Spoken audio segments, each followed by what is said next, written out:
There's been Grand Tour rumours. Are you involved in the new Grand Tour? And is there anything you can tell us? Anything? I've got to be quite careful because I think I am still under an NDA. Hello and welcome to the 34th Cars Rule Everything Around Me podcast. And today we've got a guest. A very special guest. A guest who was invited many weeks ago. Yes. Called out, in fact. We've been trying to get his schedule and we've finally sorted out a date. If you visually, you can see 2 beats behind us. 2 Honda Beats. One of those is Richard, so we'll get to that in a minute. Smith and Sniff. We got one half right here. Yeah. And there's a little bit of a nerd off probably going to happen today, and we're really looking forward to it. So Mr. Richard Porter, could you please introduce yourself, other than being a car nerd? What are you?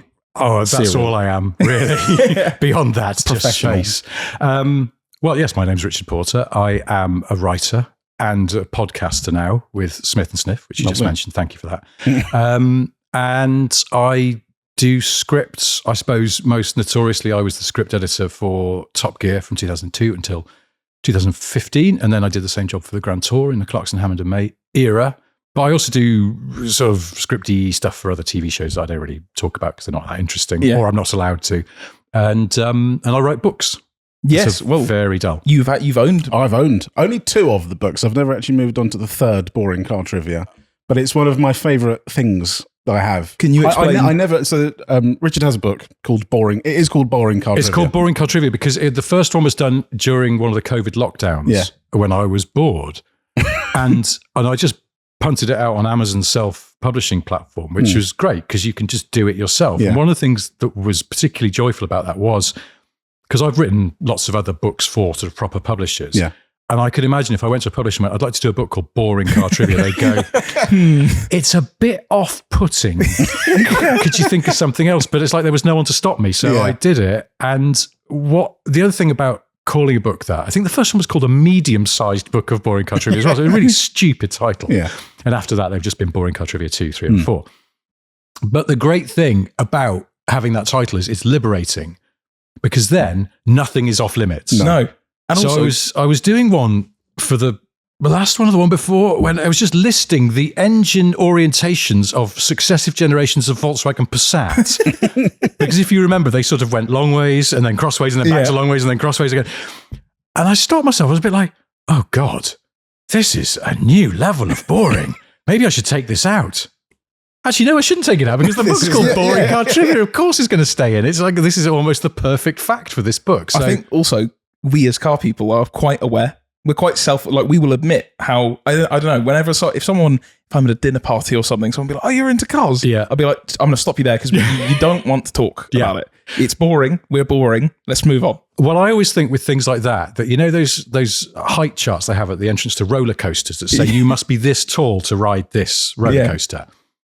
I always think when someone like, I used to get it there's a period in your life, I think, when you end up going to a lot of weddings. And for a period in my, I guess, early 30s, I would find myself at a wedding sitting next to some random guy and he'd go, we'd sort of get chatting and he'd go, oh, you like cars? And I go, yeah, I do like cars. And he'd go, I like cars. And I'd want to go, stop.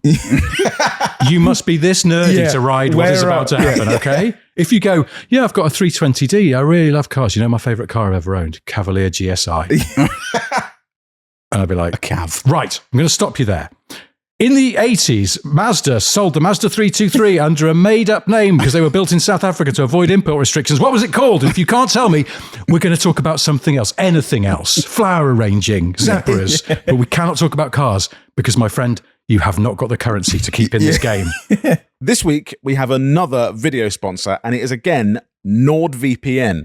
So last year, I found out my email was in a data breach. I checked a website and found out that my password was floating around the dark web. That's potential access to my emails, banking, and any of my personal info.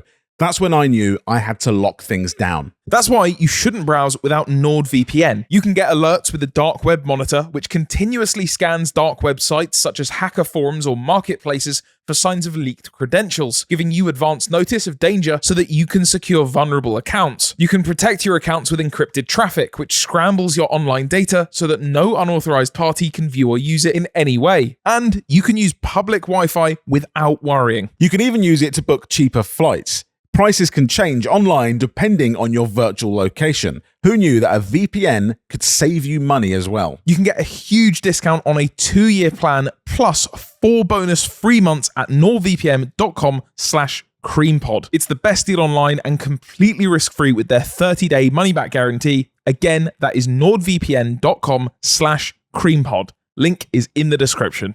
Yeah, but that's, we were just saying before the beginning of the podcast that there's also a one-upmanship whenever you meet someone who's a car nerd, you go, that's cool, but have you thought about this? And they go, all right, I raise you this. Yeah. Which, speaking of, I have a fact for you. We posted a video, perhaps you might know this. A Mark II Ford Focus RS came in which colours? Ultimate green, frozen white, and frozen white and ultimate green And performance blue. And then Panther Black. But wrapped. Why was it called Ultimate Green? Because it was the best green. Because Ford were rallying with BP Ultimate, they made Ultimate Green. Wow. That's a fact that someone posted in our comments the other day, and that is the sort of stuff we love. That's lovely. Not know that. I'm not as keen on the colour now. No, it's just a BP, it's just a marketing exercise. I don't like that at all. Ultimate green was great until I knew about that. It feels a bit dirty, doesn't it? Yeah. It's just I'm a victim of a marketing I'm exercise. driving around in shell yellow.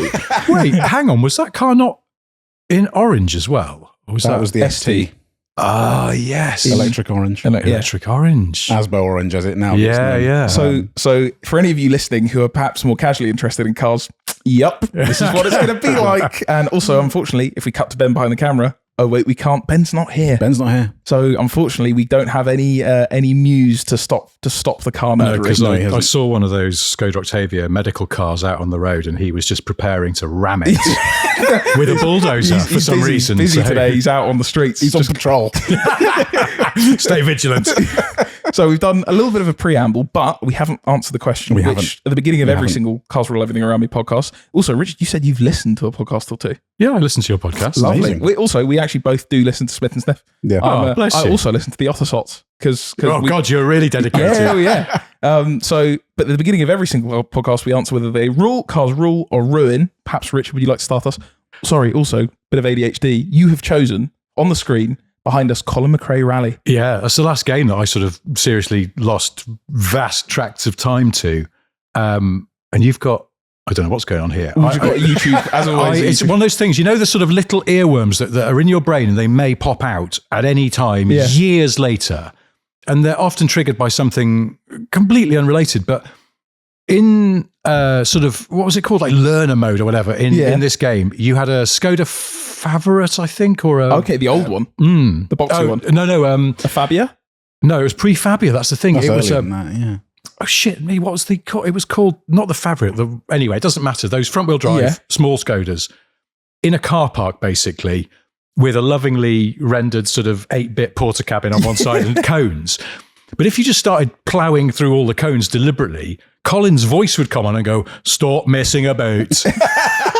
And sometimes I'll be going about my day now, in much older adult life, and for something will make me think of Colin McRae's voice going, "Stop messing about."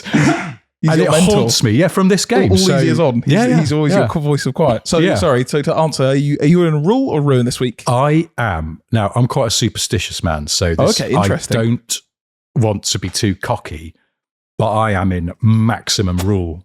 Oh, okay, interesting. Our biggest rule ever on the podcast. When is this podcast going live? Not this Thursday, next Thursday. Oh, great. So I can talk about my new car then. A new car? Oh, okay. I love the way your face lit up. That makes me so happy. Right, so I've got the Beat here. Meant to describe that. You also own a Honda Beat. I also own You're a a Beat. man over 6 foot who's also decided to insert himself into a Honda Beat. You're a man who, like me, who is constantly asked, how do you fit in that? Where's the other one? All that sort of stuff. So I bought the Beat a few months ago, weirdly from a place like just round the corner Very from close. here. Very really close. spooky. I didn't know you were here, and this guy sold me the Beat. So obviously that means that rules. Because it's lovely. And I just had I set my Google Maps to avoid motorways. Yeah, I do the same thing. Exactly. It's not quite high up in the range. Although the thing is, it will sit at 70 miles an hour, and it is weirdly steady. Do you know what the have you got the factory limiter? I've not checked. Mine is. Oh, is it? 83 miles an hour. You can't go any more. Oh, No. Yeah, that's you will- interesting. Yeah, you will. What is that Apologies, noise? that is an E60 M5. That's Oh, just is it? started Oh, up is that what outside. that is? Yeah. I thought we were being invaded. Yes, It does. sorry. It also sounds like a boiler on its way out a little bit. But you've got a new car. Yes. Well, so let me take it from the top. There are, I think, 4 reasons why cars rule for me at the moment. 1, the beat. It's sunny out and I've got a beat, and that makes me happy. You're beating. 2, I have just secured, I think, some new car storage, Oh, valuable. which is in itself a delight because it is dry, it's nothing fancy, and it is quite cheap, but also, crucially, it is 10 minutes from my house. That's nice to have. And this leads me on to 3, another reason, which is a sort of rule, but it's a kind of rule based on excitement, because I have an end of days old Land Rover Defender, so one from 2015, one of the heritage ones, that sort of Farrow green. Very nice. Yeah. So that's been in a very expensive storage place near London for 3 years because I put it there temporarily and then never got it back because it's so far away. I moved house further away from it Yeah. and then forgot to go And back. it just stayed there. Yeah. Like, when you leave something in an old house, the new buyer or renter or whatever will go, you've left this CD rack or something. It's just happened to me. But the car storage place, they're happy to keep taking my money. And I was a bit like, well, I'll find somewhere nice and dry to put the Defender because I don't have a garage at home. And once I've done that, I'll get it back. Yeah. And it's taken me 3 years to do that. So, point 3, I'm getting my Defender back. I'm going to go and get it probably next week. So that's great. I'm very excited to have that back because I love that car. And my children love that car. So it can't go anywhere then. Randomly, my daughter, who's 7, will go, Daddy, when's the green car coming back?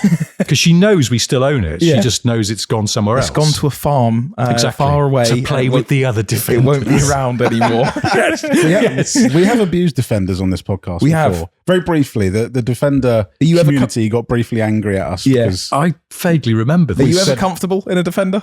Yes. Really? I don't have a problem when people go, where'd you put your right arm? And I just go, next to my body Next in to the my usual left one. place. Yeah, exactly. Over here, yes. I stack them.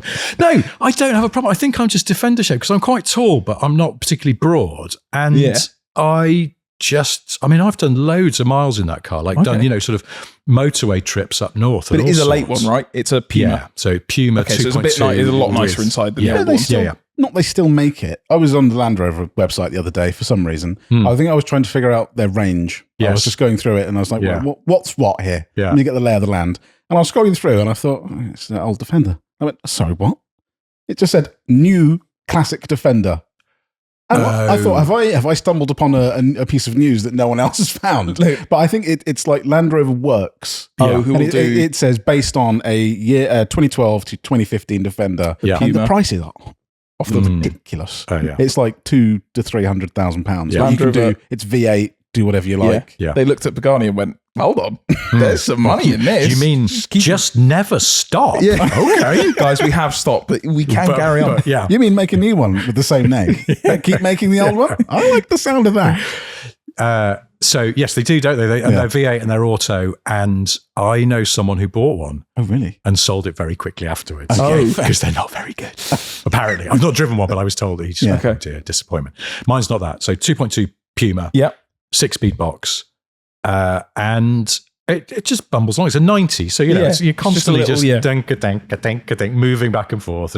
But yeah, I can fit in it fine. Yeah, I don't have a problem. My mate restores them, and I've tried so many times to get really? the gel with them, and I just never can. No. But again, it's probably because I've only ever driven a Series 2 that's held together with tin and wires, and But it feels like that's what they are. Whenever I see a Defender man, woman, anyone on the motorway or any road, they are steering wheel is here, their arm is pressed pushed up against the window. a little bit of fog on the window. There's just fog everywhere, and there's just 3 other people in it looking equally as miserable, wishing that journey would just end ASAP.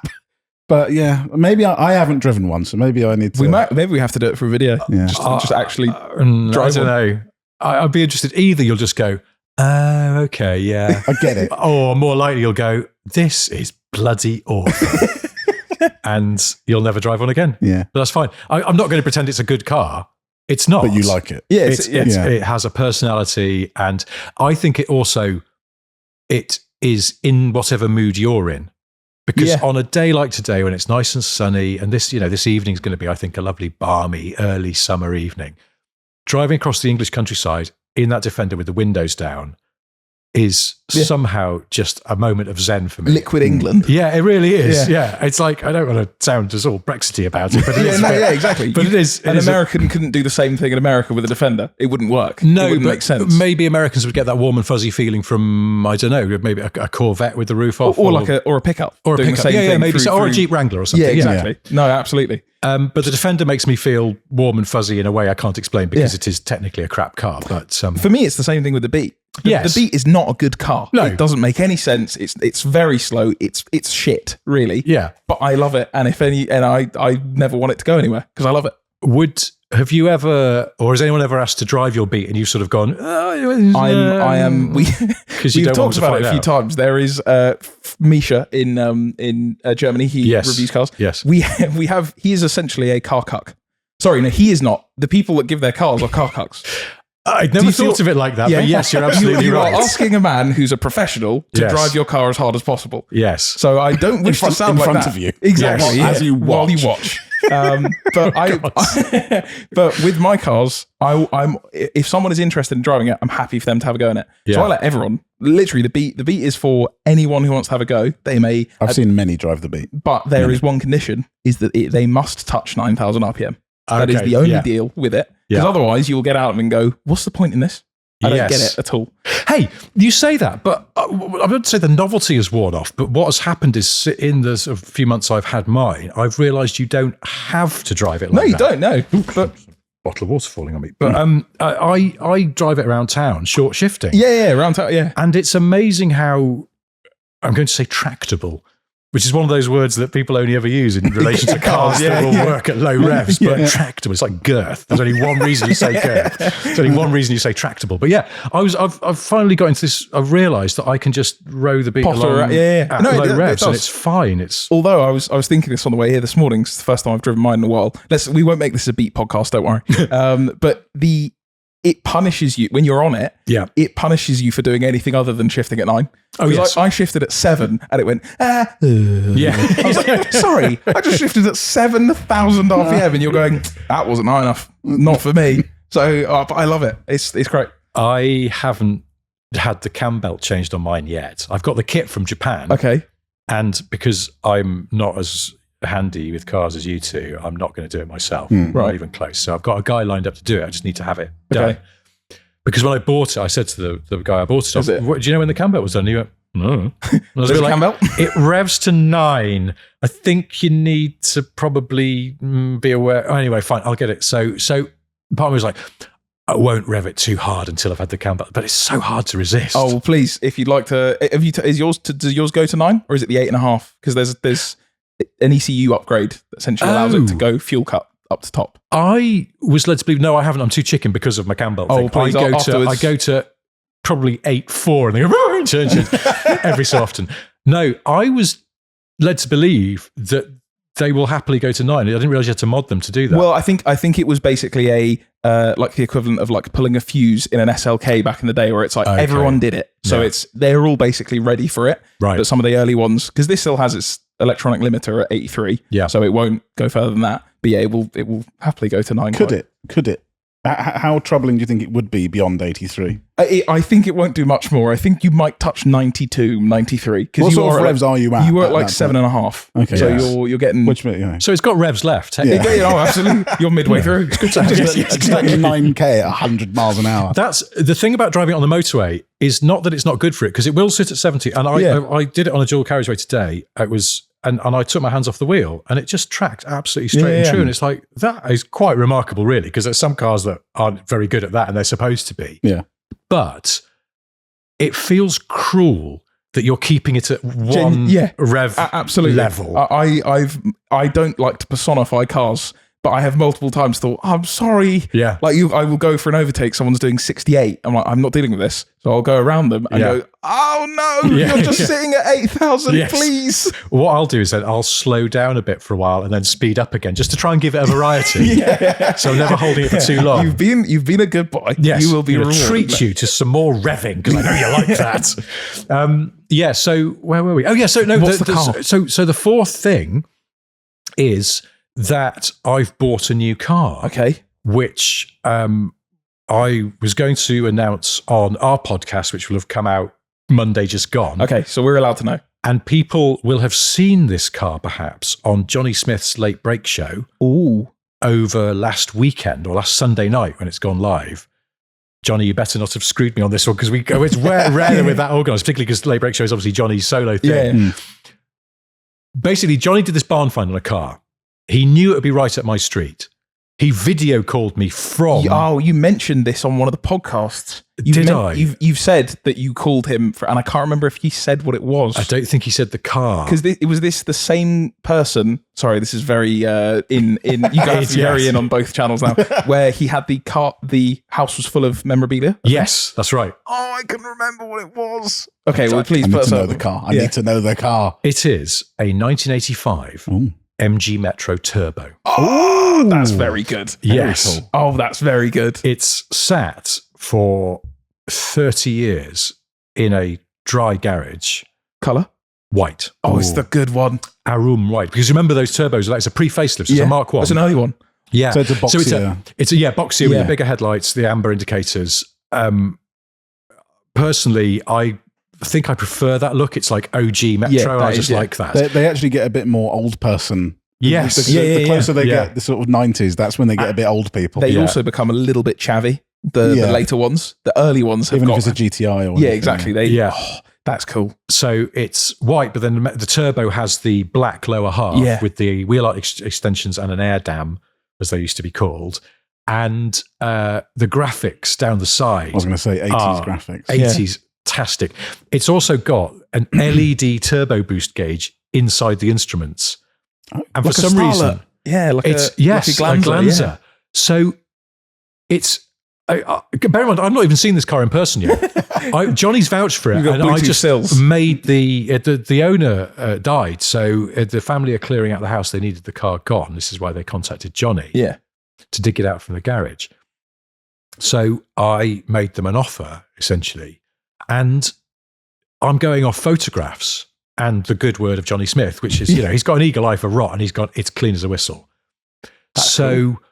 He sent me, one of the first photos he sent me was just a close-up of the turbo boost gauge. And I noticed interesting typography choices they've made. It's turbo in lowercase and boost in uppercase. So it's turbo boost, which I really like. Yeah, that's very cool. We both like those. I mean, you have an attachment to Metros anyway. Yeah, my dad is building a 6R4 replica type thing. So he has a chassis which has got all the sort of difficult stuff done with the big strut towers at the back, and he's got the doors from a Metro, and I think a 20,000 odd mile Metro gave its life many years ago for it, and he bought it on eBay to build. So that's in Italy at the moment.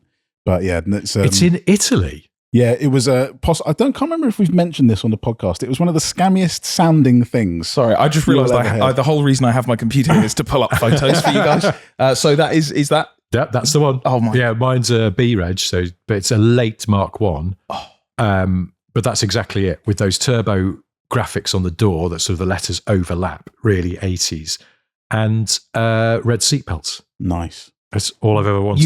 You're an English car man, right? Well, you are wearing a BL shirt right now. I know I am, and I would like to have this exact logo as a tattoo. To scale in the middle of your chest. Well, exactly. Like so you can take your shirt off, and it's just this remains on my back, because I'm going to have Nigel Mansell on my chest. With chest hair as eyebrows, obviously. There's a bit of a manscaping job, but it's doable. A Mansell-scaping. Yes. So am I a British car? I suppose I am. I mean, well, obviously the Honda's not British. True. Although I was told on reasonably good authority that some thought was given by Rover in the 90s to importing the Beat as an MG midget. Oh, that's interesting. I actually had no idea. I don't know how seriously this was taken, but they definitely had one. Yeah. They had a yellow one. I know specifically. That's quite cool. And when they did this project to put they had this idea they'd modernize the old Mini. And the first iteration of that had, I think, a bike engine in it and a modernized interior. And I can't remember if it was that one. Definitely the second one. That got thrown away because they decided that BMW came in and went, no, not sure.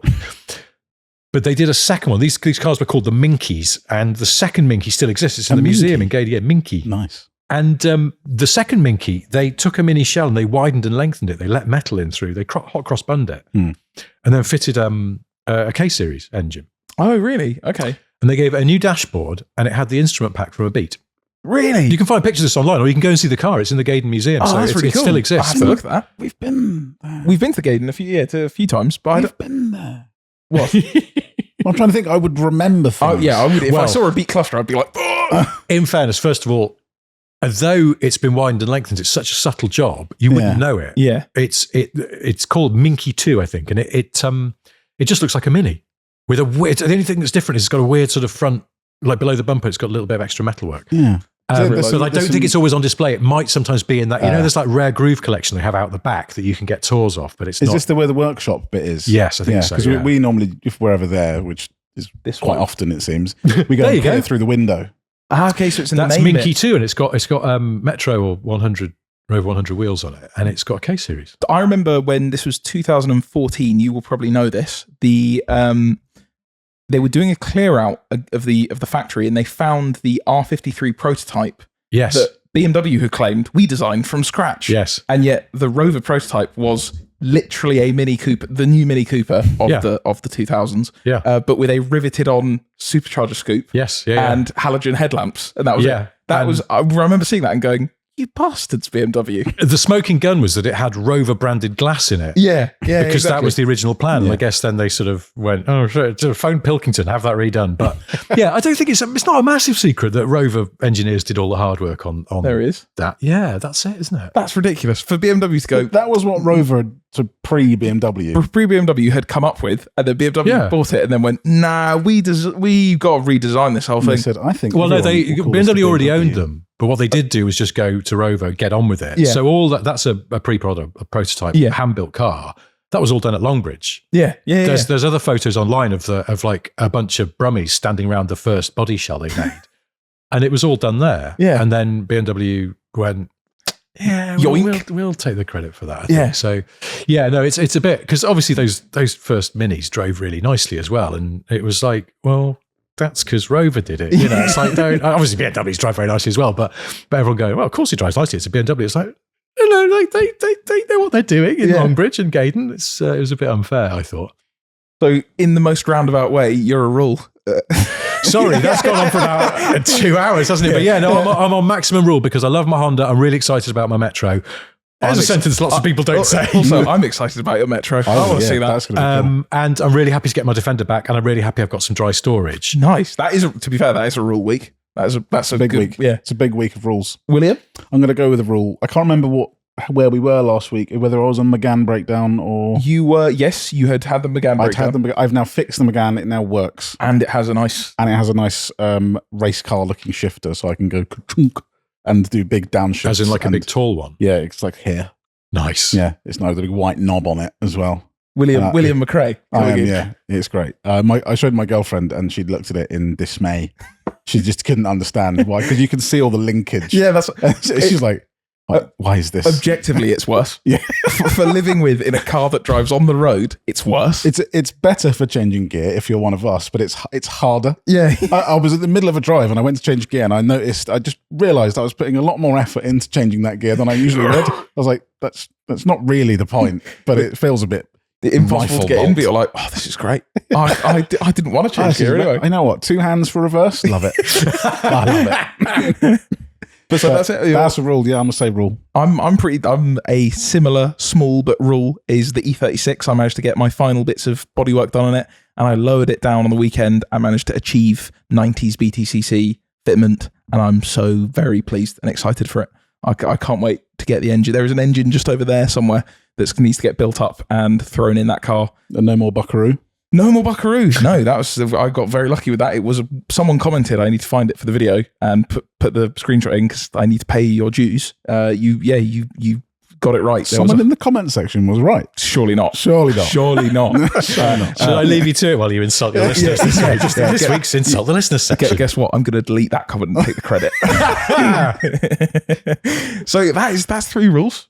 Three rules. This is a very First in a unlikely while. week to have. This does make me nervous though, because the beat's going to explode on the way home. Just to spite me. There'll be a parts car here. You can nick some parts off. Or there's this, you'll just, you can just harvest it for organs. Oh, please, gladly. I need as many parts as I can get. You're going to be on the way home and go, what about 9,000 RPM? Yeah. He tricked me.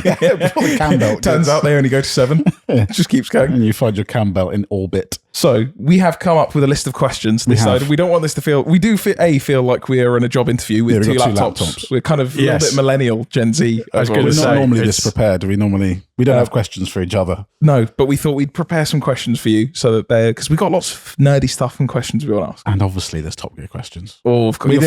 We've probably been asked a million Top Gear questions before, but we want to know things. There's always questions that surprise me that I haven't been asked though. So there are some here that I'm confident you haven't been asked. Yeah. This one possibly not. But what cars from Top Gear didn't turn out either how you wanted, or you wished it was in a different way, or a different car, either for a challenge or you put forward a car and they went, no, change it. Ooh, God. I mean, we did that thing. It's not a very well remembered item because it wasn't very good, where we tried to make a Renault Avantime lap faster. Sorry to interrupt. Trevor, the owner of this, we've talked about it on the podcast, was in the room. He was working on the car with you guys. He was there. Oh, okay. He was the TVR specialist. Right. Okay. We now have a link. That is an interesting link. Well, it's definitely not Trevor's fault. It's it was just not a very good item. I don't know. I don't know what was going on there. It's one of those that is. I think it's very well known amongst, if you are hardcore car nerd people. Yes, you go, that was amazing because they did. But again, also you probably have car nerd people picking holes in it, going, I bet they weren't running -3 degrees of camber on the front. Yes. They would have saved an extra lap time. Can't believe you didn't do that. I mean that's not the car's fault. That was probably the right car for this item. I suppose it was the item itself just didn't quite hit the spot. I mean, I don't know. I haven't watched it for years, but I don't remember it being very good. So, but cars that didn't.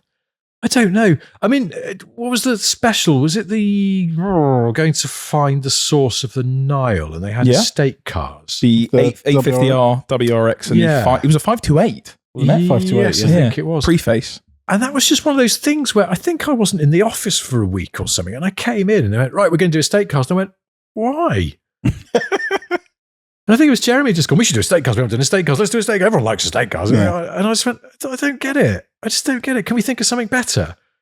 No. I was like, no, sure. No, I was like, no, but seriously, we could do, I'm sure there's something a bit more exciting than, no, we want to do it. And then it was like one of those things quite often, the presenters just got, the bit between their teeth and they got all amped up about stuff, which was one of my favourite parts of making the show, was when we'd suddenly settle on a type of car we wanted for something. And then we'd just sit there, quite often just the four of us, and just be on Auto Trader going, what about Monaros? How much can you get a Monaro for? And it was like, it was almost like sort of, we needed one of those kind of like a, what am I thinking of? That like sci-fi type sort of Minority Report war, but we didn't. We probably had our phones, and we're all there going, wait, this one's going to go quick, go, hang on, we haven't thought about Elises. No, they're too expensive. What are you talking about?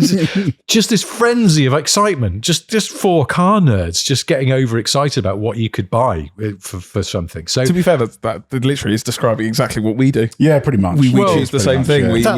That's it, isn't it? It's just Johnny Smith, my podcasting partner, was staying at my house the other night, and we stayed up late just on Auto Trader. And it's like, in a way, it's kind of a wholesome way to spend your time as a car nerd. But on the other hand, you just go, are we wasting our lives? Particularly because it got to the point where, for some reason, we were on, on Auto Trader, you could do the drop downs. I was on Toyota, and then I just did the drop down because there's lots of models of Toyota. Once you take account of all the JDM stuff they have on there. Yeah. And I was just trying to find the most obscure JDM Toyota for sale in Britain. And it's just like, why am I doing this? What is wrong with me? I sometimes look for cars for sale. I just look for all cars and then look nearest. Yeah. I want to know who has cars for sale near me. Yeah. And I can drive past and go, cars for sale. Yeah. I know your game, mate. Yeah, he's selling up. He wants out. We do it quite often. Is how I think I know that we're probably too far gone. Is that we'll go, I saw this red Calibra. I'm like, the one with the in front of the car park, and it's you know the car already. You've seen it independently of each other. You found the advert. That's ridiculous to know someone else's advert. Yes, I know that feeling. And also, obviously, Auto Trader as well. Sometimes if you're really bored, just go, all cars and then set price low to high, just to see, because obviously it's a load of spares and repairs stuff. I like the ones that are normally a price typo, so they will never sell it. Yes. Because they haven't checked. They've got a 45 grand Audi A4 1.9 from 2003. And they're going, why is no one buying this car? I'll drop it 100 quid. We'll go 49. I've seen it. Will I tell them? I don't think so. Yeah. It's a Bentley Continental GT, mate. I'm pretty sure it's not for sale for £39 and 995 pence. You've put the dot in the wrong place. You guys talk a lot about doing auto trade stuff. Do you frequent Facebook Marketplace, the best place on earth? Is it the best place on earth? It is quite for us. I feel a bit mucky going there, but yes, absolutely. I do. We were saying, I can't remember who I was saying it to the other day. Facebook Marketplace now is Gumtree back in the day. Oh, okay, that's interesting. And now I think Gumtree was worse. Oh, Gumtree was worse, but Gumtree now is literally no man's land. Yeah, we will do it where we're looking for a car and we go through Car and Classic, we go through eBay, we look at the auctions, and then one of us will go, Is it time? Yes. All right, I'll do it. Remember me. And go into Gumtree. We actually bought a Civic Type R last year off Gumtree. And it was as you'd expect. The mileage was rolled back. There was more filler on it than bodywork. It was Civic Type R. And when I turned up to look at the car, he went, "No, yeah, we'll go out in it." And he hit the limiter 4 times. Oh my god! Junction. Yeah. He literally went, "Yeah, look." And at this point, the oil is stone cold. Yeah. Oh yeah. No. He was like, "I'll give it a minute to warm up," and it was a minute. It was a minute. And but I went, "Cool, I'll give you £1 for this." Sure. Absolutely. Just to save the car from you, I will give you £1. It's because Johnny told me a thing about how prostitutes advertise themselves on Facebook Marketplace under the guise of ladies' dress for sale or something. You don't have to click on those though, Richard. You're allowed to go on just the car. So many ladies' dresses trying to find these damn prostitutes I'm looking for. But no, I think like going onto Facebook Marketplace when you're doing one of those just idle cant around the internet is it's like being at a house party and you go, well, we've drunk all the beer and we drank that Blue Nun wine that we found. And Facebook Marketplace is like, oh God, should we open that weird purple spirit that someone brought back from holiday? You know it's not going to end well. But here you are anyway. Yeah, to be fair, we buy most of our stuff on Facebook Marketplace. Yeah, it's great. It's not, but it's great. There's a car I saw in there recently. It's probably still there actually, because if I hadn't just bought the Metro, the next thing that was in my sights was a Toyota Century. Because I'm slightly obsessed with them. I think I saw it today. Was it 15495? Yes, I think it is. Yeah, I saw the feather duster and stuff. Yeah. Did you see it on Facebook Marketplace? I saw it on Facebook today. Yeah, it's on Auto Trader as well. And I think I only discovered it was on Auto Trader belatedly, but I saw it on Facebook Marketplace and immediately thought, well, that car looks great, but it can't be because it's on Facebook Marketplace. Then discovered it was on Auto Trader and I was a bit like, that adds a veneer of respectability to it, which makes no sense. It's still on Facebook Marketplace, but it's almost a bit like, I guess the owner's just trying every avenue, which is sensible, but somehow it makes it grubby that it's on the Marketplace. Yeah, that's the one. Yeah. Look at the driveway. The neat driveway fills me with confidence. Also, the neighbour. The takeout across the road. Exactly. He's waking up every morning and going, what's the location? What the hell is across the road? Birmingham? No, I think is it Stoke-on-Trent or is it? Okay. We are. Oh, Leon-C, beg your pardon. It's in Essex. Now, Leon-C can be quite posh in places. This looks to me like a nice street. Everything about this car, to me, says that you could trust the person who's selling it. But obviously that could all be smoke and mirrors. For those of you just because it's on Facebook. Yeah. That's seeded the doubt in my mind. If it's on Facebook, you're not buying. Yeah, it's been used in 2 robberies and a murder. That's where TDC comes in. Yeah. It's a murder century, you say? I quite like it. Okay. So that's now this is a question. Nice tangent on that one. Yeah, big tangent. This could go on for a long time. Another question. I don't think you've ever been asked this. Did you write the joke, Charles Peugeot 405 at Citroen.com? No, I think James May did. Oh, okay, that's good. That's one of our favourites. Yeah. I can't remember, but my instinct is that is a very James May joke. Yeah. James May has a wonderful sense of the absurd. And when we used to write, that was in the news, I think, wasn't it? Was, yeah. There's lots of bits in the news that are my favourite. Yes. Are they? Oh, bless you. Because, if we keep going, we'll find one that was mine. Because we used to sit and watch the show, and I watched my now wife, and I would sit there and watch the show on a Sunday night. Which sounds a bit egotistical, but you sort of had to watch the show because the edit would only be finished sometimes that day, usually the day Really? before. Yeah, because we shot studio on a Wednesday, and then it would be sort of all bolted together. Course, yeah, that we But there's a lot of fiddling and finessing, and so there was no opportunity to then watch it before it went out. And it's fun. It's like, for me particularly, it's like, well, it's out of my hands now. There's no more script needs done. This is the editors and directors department. So you watch it on a Sunday night, because then on a Monday morning, we'd be all in the office to discuss the show, do a little bit of a debrief. So you needed to be sort of up on... Yeah, you need and to if watch ever you were out, because it was like you're at a wedding or a party or something, having to go, I like that bit. It was great. I'm going to have to watch it later on. that part where it exploded and everything. Yeah, It was funny when he said power in a really silly voice. But we used to sit and watch it, and so there would be some line that my girlfriend at the time would go, "That's funny. Was that one of yours?" And inevitably I have to go, "No, Richard thought of that one." only laughing at their jokes. Yeah, it was. And I started thinking, she like finding out which bits I've written so she could just do this to annoy me. But so no, I should just take credit for it. Yeah, but the legal right to measure children. That is one that's a classic. Yeah, without doubt. That's a. What was that in? Is it to do with car seats? Yeah, I actually can't remember the full context of it. It was. There's news that the police cannot. They're not allowed to enforce it because they do not have the legal right to measure children. But James can't get through it because he keeps laughing every single time. I don't know. There are so many. We've talked about it. There are Top Gear compilations, obviously online. There are millions of them, but there are some that are just some of the punchlines and funnies. And we always said that is. Oh yeah, I'm not. So there's a compilation called Top Gear Laughs. Right. And I will guarantee it has now 5 to 10 million views.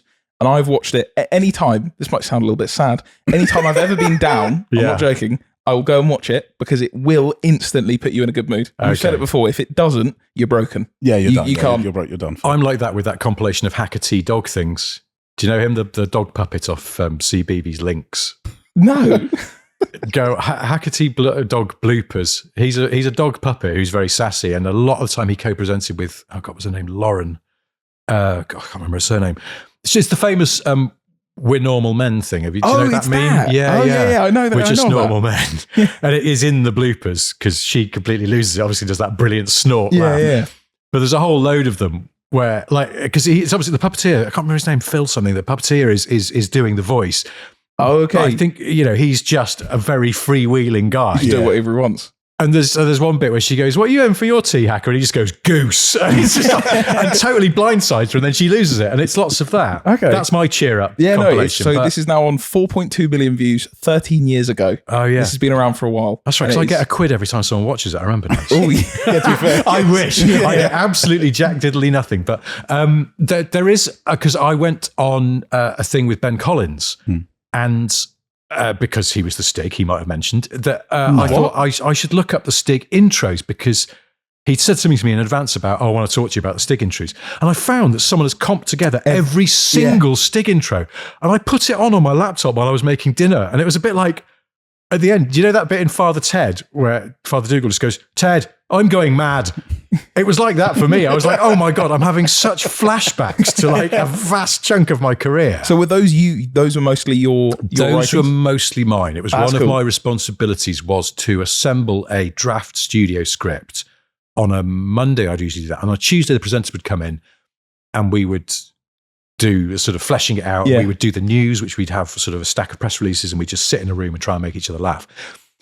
But there was all this sort of housekeeping-y stuff, like we need to introduce the Stig, we need to introduce the guest, we need a menu at the top, we need to get in and out of these films. And I would do all that and sort of then show my homework to the presenters on Tuesday morning, and they would kind of go, "Yeah, I like that, but what about this?" Or, "I don't want to say that, can I say this?" Or whatever. Then we'd just dismantle it and rebuild it. So my goal was always to try and make the presenters laugh as soon as they read the Stig intro, and maybe the guest intro as well, or Jeremy particularly, because he had to do those bits usually.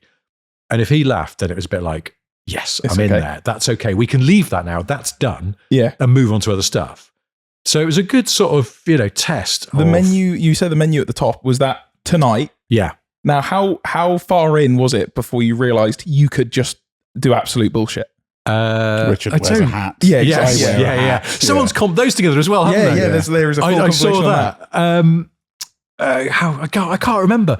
It was an ongoing thing. It was almost, that entire thing was a bit like an in-joke because our executive producer, Andy Willman, the running gag that Jeremy used to say was, Willman believes that the menu at the top of the show is like a greengrocer's shop, and the menu is your freshest and shiniest produce on the table out the front of your shop. You draw people in with your shiny green apples and your luscious red strawberries. You need that there.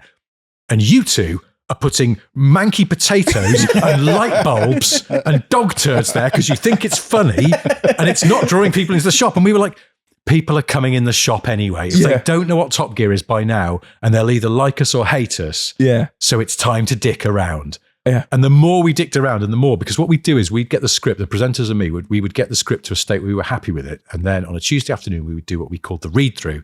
The whole office would gather in a room and the presenters would read the studio links out to see if the jokes sort of landed. And it would start with the menu, and Jeremy would start to make a great theatrical thing of it, juggling his script, and then go, tonight, I wear a hat. James smells of rabbits, and Richard stands by a wall. And, and Wilma would just go, oh, for God's sake. And we would delight in that. Yeah, and next week, we're going to make it even more stupid. But were there more laughs for that than when they were? Yes. Yeah. Yeah, because if you look at the early shows, it is quite sensible, isn't it? In fact, I saw one. I don't know how I saw this. Maybe I was watching a compilation of intros or something, but there was a bloody awful joke. We had Jordan on in the first, second, third series, maybe.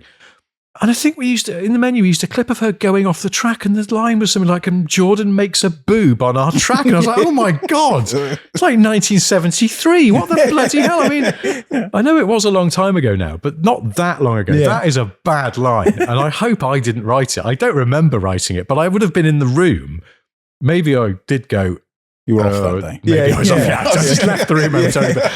But generally they were quite, they were the greengrocer's shop with the nice shiny green apples at the front. It was, and the Ford Focus ST rips it up on our track. It was like meant to be a sales pitch. Yeah. People going, ooh, I want to see that. Yeah. Whereas latterly it would have been, and our orange car, or something stupid that just doesn't really sell it all. I think we always think, or lots of people always think, YouTube's so different to TV, but it's essentially what you have to do on YouTube. Yeah. You have to have it in the first sell the sizzle, 10 seconds, whatever. You got to keep people in. But we always wonder, how does that work on TV? It's not on YouTube. You got everything. You got people commenting below. You can see how many views it's got, how many people have liked it, all that kind of stuff. I guess TV is slightly different. Yeah, you just have to trust.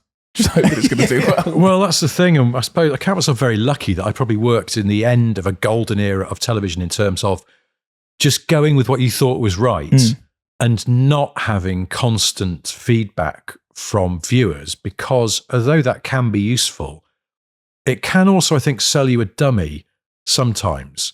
Jeremy used to have this thing where he'd say, nobody hates you more than your biggest fans. Yeah, absolutely. And I think that's very true. And it's because they're rooting for you, but then it's almost like you constantly disappoint them. Yeah, exactly. If they expect something of you, and then when you don't deliver that thing that is not exactly what they expect, they go, what the hell? I used to have this with Top Gear, and I have it now with Smith and Sniff, where I sometimes go, why do people like us? When were we good? Where's this mythical, excellent episode we did that just sold someone on us forever? It never got better than that day. Yeah, and it's like, there wasn't one. I don't know. And I just felt the same with Top Gear. It's a bit like, what do these ultra hardcore fans who love us but criticize us heavily for what they see as failings to live up to this high bar? Where was that bar set? What's the perfect episode or the perfect item? Because, and I'm sure they could tell you, or a lot of them could, in a very sort of thoughtful and lengthy way, but we never get that in the comments. The comments are short and punchy and critical, and we only sort of came in on the tail end of social media and comments, and I count that as a blessing, because do you remember there was a website, well, still is a website called Final Gear? Yeah, I remember being on it. Were you? Quite young. I was like 9 or 10. Oh, wow. On it, yeah. God,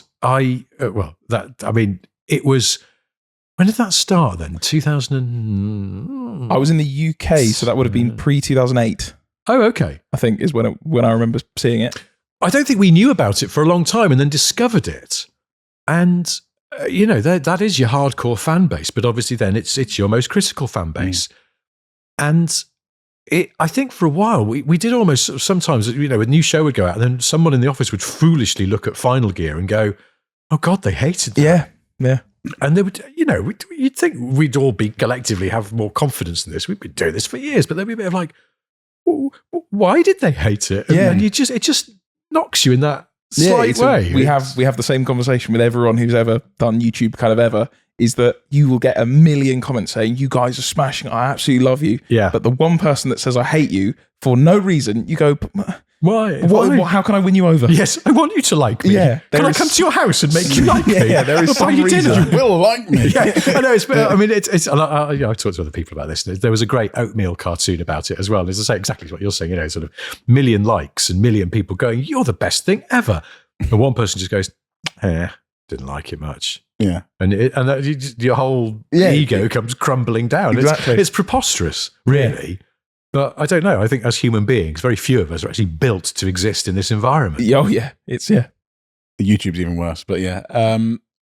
Actually, on that subject, do you get annoyed? I don't know how much of like YouTube you watch or sort of keep up to date with, but at the sort of Top Gear clones, if you know what I mean? Like, because I mean, I guess in a way they're inspired by it, but there's a lot of content that we see. I mean, there's stuff we've done, of course, that we've done because it's us reliving a childhood watching Top Gear on the telly. But I think we're in a different realm where we can be creative enough. We do our own thing, but there are a lot out there that go, "We're the new Top Gear.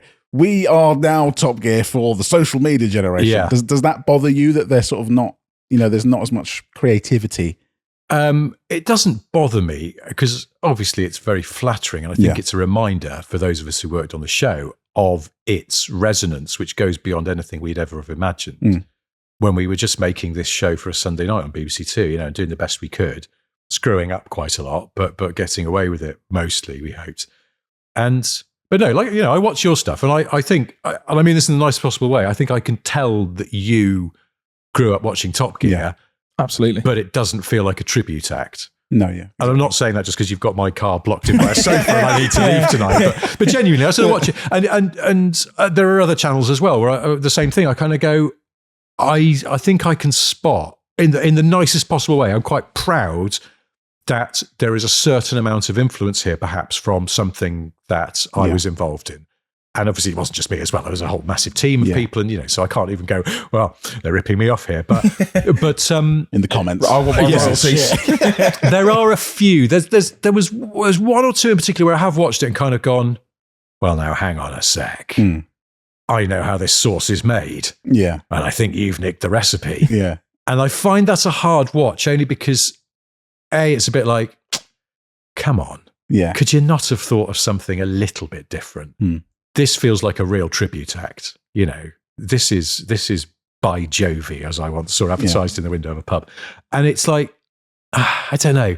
I just wish you'd been able to take what you've absorbed and put it through your own lens, your own filter, your own personalities, rather than slavishly copying. Because some of it is slavish. You kind of go, it's almost shot by shot. And I know that there's a guy in the US that I know who said that and was quite open about it. He went, when we were making some car YouTube, we sat down and we analysed almost frame by frame episodes of Top Gear and went, okay, then they cut to this shot here and they use this shot here and this is what they do and this kind of music here.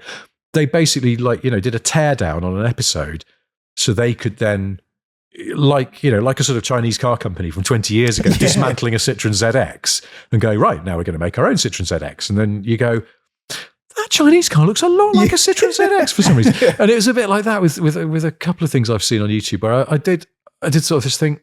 You clearly, you know how to make good quality videos. Why not use that power to sort of do the next generation? Because there are loads of things, and I'd include you guys in it and plenty of other people I've watched. So I've been really impressed and kind of gone, it's sort of good that Jeremy Richardson James have stepped back from car TV now because there is a new generation doing lots of really good stuff. And, I think, sorry to keep blowing smoke up your asses, but I love the fact that you two know how to actually work on cars. Well, and well, you're better than me. Yeah. I'm massively impressed by somebody who can even dismantle brakes or anything like that and not die immediately when they set off in the car later. So that kind of thing where you're sort of harnessing your superpowers and then using that as your spin is really interesting to me because it is not a clone of Top Gear or Grand Tour. And there's loads of other stuff like that. People who've sort of gone, we like that show, we're inspired by that show perhaps, but we are also us and we will do what we do, with a due sense that perhaps without, because there were other car shows on sort of when Top Gear was in its pomp, weren't they? I wouldn't claim I they think weren't, we've said before that it's between kind of we are kind of a mix of Top Gear and wheeler dealers. Yes. Realistically, that's our kind of other facet that's quite similar to what we do, is mucking around with cars that are shit, making them a little bit less shit, doing something with them. But yeah, no, I think like we said even this was while we were behind the scenes at Car Throttle before, you know, I don't think there was ever a day at Car Throttle where either of us thought, at least for me, I'm going to end up on that camera. No, yes. It was literally a thing of, hey, we get to mess around with cars behind the scenes while, and every now and then we get to help out on a shoot or something. Yeah. This is worth it. But there was a thing deep down that I think both of us were like, it'd be great to be able to do Top Gear. And I think anyone that is into cars will feel that. After watching any episode, they will go, God, I wish I could do that. Yeah, I mean, you watch three guys doing whether it's the shit cars in Africa or you know, cheap cars, or whether you're supercars in Italy, people are going to watch that and go, if I had two mates to do that with, it's this aspiration that if that was my job, this is the greatest job in the world. And obviously now people have YouTube, they can sort of copy that in a way, depending on the budget. And also I think comments a lot from the audience, they will see 2 people or 3 people on camera and near cars and they go, bloody hell, this is just like Top Gear. Yes, there's a bit of that. And then sometimes people see that and go, we're just like Top Gear. Yeah. We should just do the same, because people are scared to go outside of you know, what they see as, you know, successful car content, and they go, if we do exactly what Top Gear did, we will be a success. But I don't think that's we're kind of finding out we can use the inspiration that we have from growing up, but we do the stuff that we want to do. And I think the other thing that anyone who's ever understood anything about Top Gear is, at least that I think, is it is 20% a car show, 10% a car show. It's mostly just mates sticking around. And that is what cars are the excuse. It will always boil down to if Will is a stranger next to me and we don't get on, it's not going to be good. Because I'm not going to be able to make the joke about the fact that you like a shit car and I like one that's also shit, but I think mine's better. It won't work. It needs to depend on you being friends, not necessarily friends, but having chemistry enough to make the cars be people. We get this with Smith and Sniff because, again, it's supposed to be a car podcast, but I think it's 20% on a good week. But if we talk about cars too much, we get complaints. Really? Yeah. Bit car-y that episode, wasn't it? It's like, you know, people, whereas if we'd gone, oh, there's a new Renault 4 out, and then gone, but the thing about herons is they're bastards, aren't they? It's like, people are a bit like, good, I'm glad you talked about herons being bastards, because they are, aren't they? And it's a bit like, you weren't interested in the Renault 4 then. And we have people go, look, if I want to know about the Renault 4, I'll go to a proper car podcast or a car website. That's good. But whatever you're doing is something different. So roll with it. And I think it's, the same is probably true of Top Gear. It's like, it's the cars were, no pun intended, a vehicle for the shenanigans. Absolutely. But it's funny you mentioned Wheeler Dealers, though, because I think Wheeler Dealers is the unsung hero of car shows. I genuinely doesn't get the credit it deserves. And also, because I've got family abroad, and also like I grew up, I lived in Africa for a while. That everyone abroad knows Wheeler Dealers just as much as they tend to know Top Gear. Really? It's really weird, especially in Europe. It is huge. They are all my Dutch, Ed China. What? Why do you know Ed China? Why are you watching Wheeler Dealers? Oh, right. And they're just in Holland just watching a Mark 5, Mark 4 Fiesta get restored and get alloys put on it. What? Why are you doing that? Because they can't understand a word Mike says, but they just sort of guess, and they look for the clues. I think you're going to say it's because Ed China is the Dutch word for like lavatory brush or something. Entirely it's so funny. Entirely possible. It's because I always think, and I did sort of have this sense that even when we were making Top Gear, it was a bit like, we're the world's biggest car show. And I was thinking, are we though? Because I was kind of aware Wheeler Dealers is covertly massive. It's just because it's sort of there, isn't it? And it's been there for years. And God bless him, like Brewer he just gets on with it. And he's very patient on social media with people still giving him flack about, where's Ed? It's like, ridiculous. Leave him alone. He's just trying to make a little bit of entertaining TV for you every episode. And I think they are sort of just there flying under the radar. Yeah. Also, like we've joked about it before. It's the meme that he does it for the love of the game. Honestly, whenever Alex talks to me, he's like, I just like messing with cars, man. Yeah. I'm just here to mess with cars. Yeah. Which is literally, I think that's basically what we'll end up being. Yeah, I don't care if 4 people are watching us. There'll be some shed that I'll be under changing a ball joint on Facebook Marketplace. Oh, in a God. dodgy area. No, there'll be something new by then. It'll be even more sleazy somehow. There'll just be openly prostitutes on there next to a K11 micro for 300 quid. And I'm here for both of them. It's a one-stop shop. I'm sure we will have some more Top Gear questions, but we'll move on to a section we have written here as General Richard questions. And at the top of that list, we have, do you name cars? No. Good. Fantastic. No, Well, I it was don't. rather- And I'll be honest, he's gone home, hasn't he? Yes. Yeah. I cringe when I hear Alex doing that. It makes me, no. For us, it's No. actually confusing because someone will come in here and go, can you move Richard? Yeah. It happens I all don't the know. time. Why don't you just ask him? What's Richard? I don't know what a Richard is. The first time I ever met Chris, our merch guy, it was with Alex at an event, and I had unknowingly sold a Passat to Chris, and Chris What, you were introduced- sleep passatting again? yeah. No, so it was from Car Throttle, and I cannot remember for the life of me what it was, but it was like, oh yeah, I'll come down in Gregory, and I stared at him and went, What? okay, and Chris went, you know, Gregory, you worked with Gregory, and I was like, I'm afraid, mate, I don't know what you're talking about. He went, the Passat. I went, okay, I understand. Let me be clear. It's not called Gregory. It's called Volkswagen Passat. They named it. Yeah, they named did it do for that. you. They did came it. with names. Taken care of. I'm open to a nickname sometimes. When a car has a Yes. nickname, if it has a call, Yes. it's a Widowmaker or it's a Pink Pig, or Yes. I'm open to that where it earns a name. Yes. But when you just go, this is my car, his name is Dave. No. And no. you know, his name is No. Volkswagen Passat GL. I sometimes get in my beat and go, hello, little car.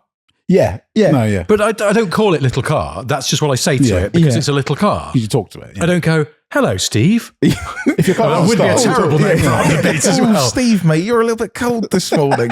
A friend of my mum's was half Japanese, and she called her daughter Sakoru. It was a Japanese name, and I always thought it was a really pretty name. And I was always like, oh, if I ever have a daughter, which I now do, I'd love to call her Sakoru, but it feels a bit like sort of cultural appropriation, so I didn't. Yeah. But maybe I could call the beat if I was so inclined, yeah. which I'm not. Sakoru. That's his legal name. Yes. You don't call it by Yes, that. exactly. but the government name On is his passport. Yes. it says, yeah. But no, I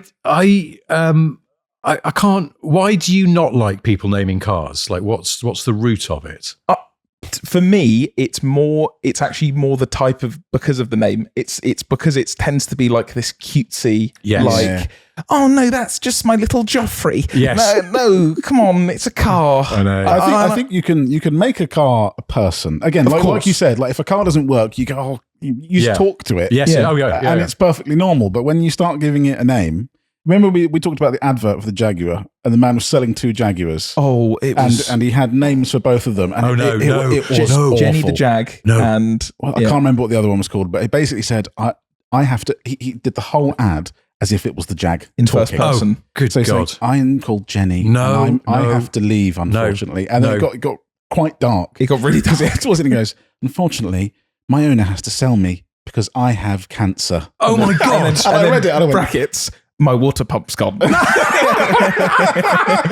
mean, surely if anything, that's like liver disease anyway. For fuck's sake. and it was like, but I don't want to be separated from my brother, so my owner wants to sell us both at the same time. And I've crikey never. hell. I think that's the naming cars thing. It comes down to, are you that person? Are And you you're that not far mad? away? Yeah. And I can understand it, naming a car, if it's something that you like to do to personify a car in that way. But that's what I get. I've seen too many adverts of that to not think instantly of, ugh. Yeah. I Instantly like shrivel up inside if you meet someone and you go, oh, is that your MGB? And they go, yes, that's Jennifer. And I just want to go, you need therapy. It has a name. The other thing I find funny is the equivalent of introducing your child and going, this is my son James, and them going, no, it's not. That's Gregory. And just changing your beat. Yeah, well, it's a different name. That's the thing. The guy selling the Jag, because I once went to see a lady who was selling some puppies. She was a professional breeder. That sounds very seedy, but genuinely some duck-tailing retriever puppies. And she said, and if you adopt one of my puppies, you must tell me its name immediately or I shall give it a name. It was a bit like, no, you bloody won't. You're asking 800 quid for these things. But with the Jag guy go, and you must keep calling it Jenny. Oh, I'm sure. I'm sure he would. Like, you go, no thanks, mate. I do keep meaning to ask, because it was a car my granddad genuinely bought. Yeah. So he would have gone to see it. I need to ask him how that went down, because that would be even if the car was amazing and it was a great deal, you still have to go and speak to that man. Yeah. Or woman, or whatever it was, and they will say, "Oh, my Jenny's for sale." But, you won't take John away as well, will you? You wouldn't separate John from Jenny, would you? Because I don't want John to cry. Those are headlight washers. Grow up, man. John's got a dicky hip, so just watch out. Yeah. What if their car gets crashed into? They must be. Well, Jenny!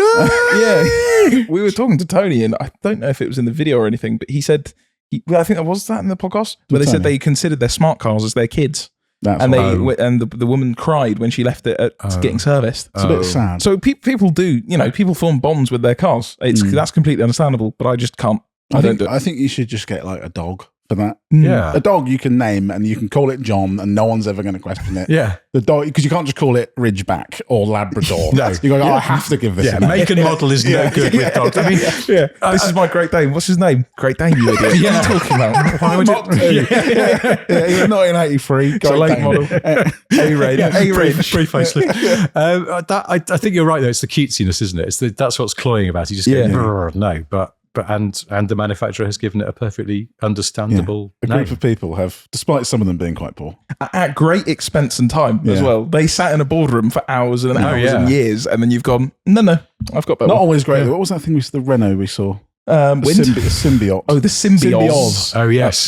I stared at it and I thought it was some sort of custom badge. I didn't know this car existed, and I looked it up, and that is a thing. It's the Z where they've gone, the Z will make it more youthful and exciting. No. What are the kids doing? But we have still made it sound like a disease. Moving on, we've got another big question here.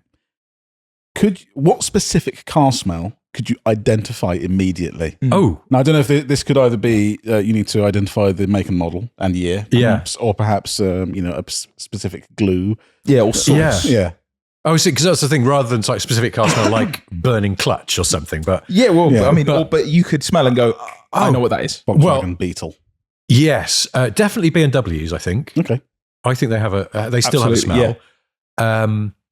Fiats, 90s and 2000s Fiats have a smell. Do they smell like, is that the one that smells like crayons? There's something that smells like crayons that's quite well known. Do they? I think it's Volkswagen. It's Mark III Golfs. I think they smell like crayons. There is a waxy sort of smell to them, yes. Yeah. It's funny, isn't it? Because your brain can't really memorize smell, and you're trying to summon it up somehow virtually.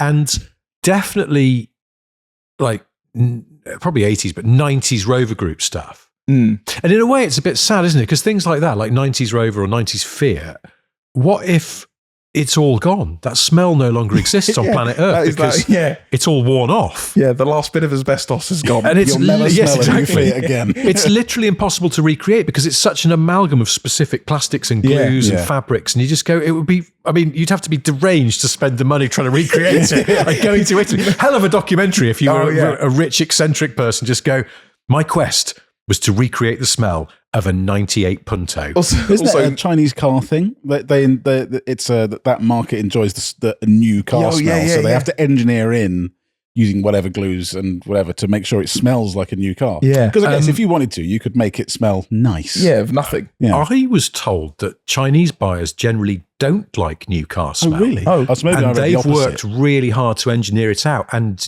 Geely, I think, were very proud only about 2 or 3 years ago of a new model that used no glue in its interior. Yeah. Because the glues are obviously a big contributor to the smell. They looked at E36 headliners in the 90s. Yeah, just went, copy that. Don't need that. Whatever they did there. Whatever a new car smells like is new car smell.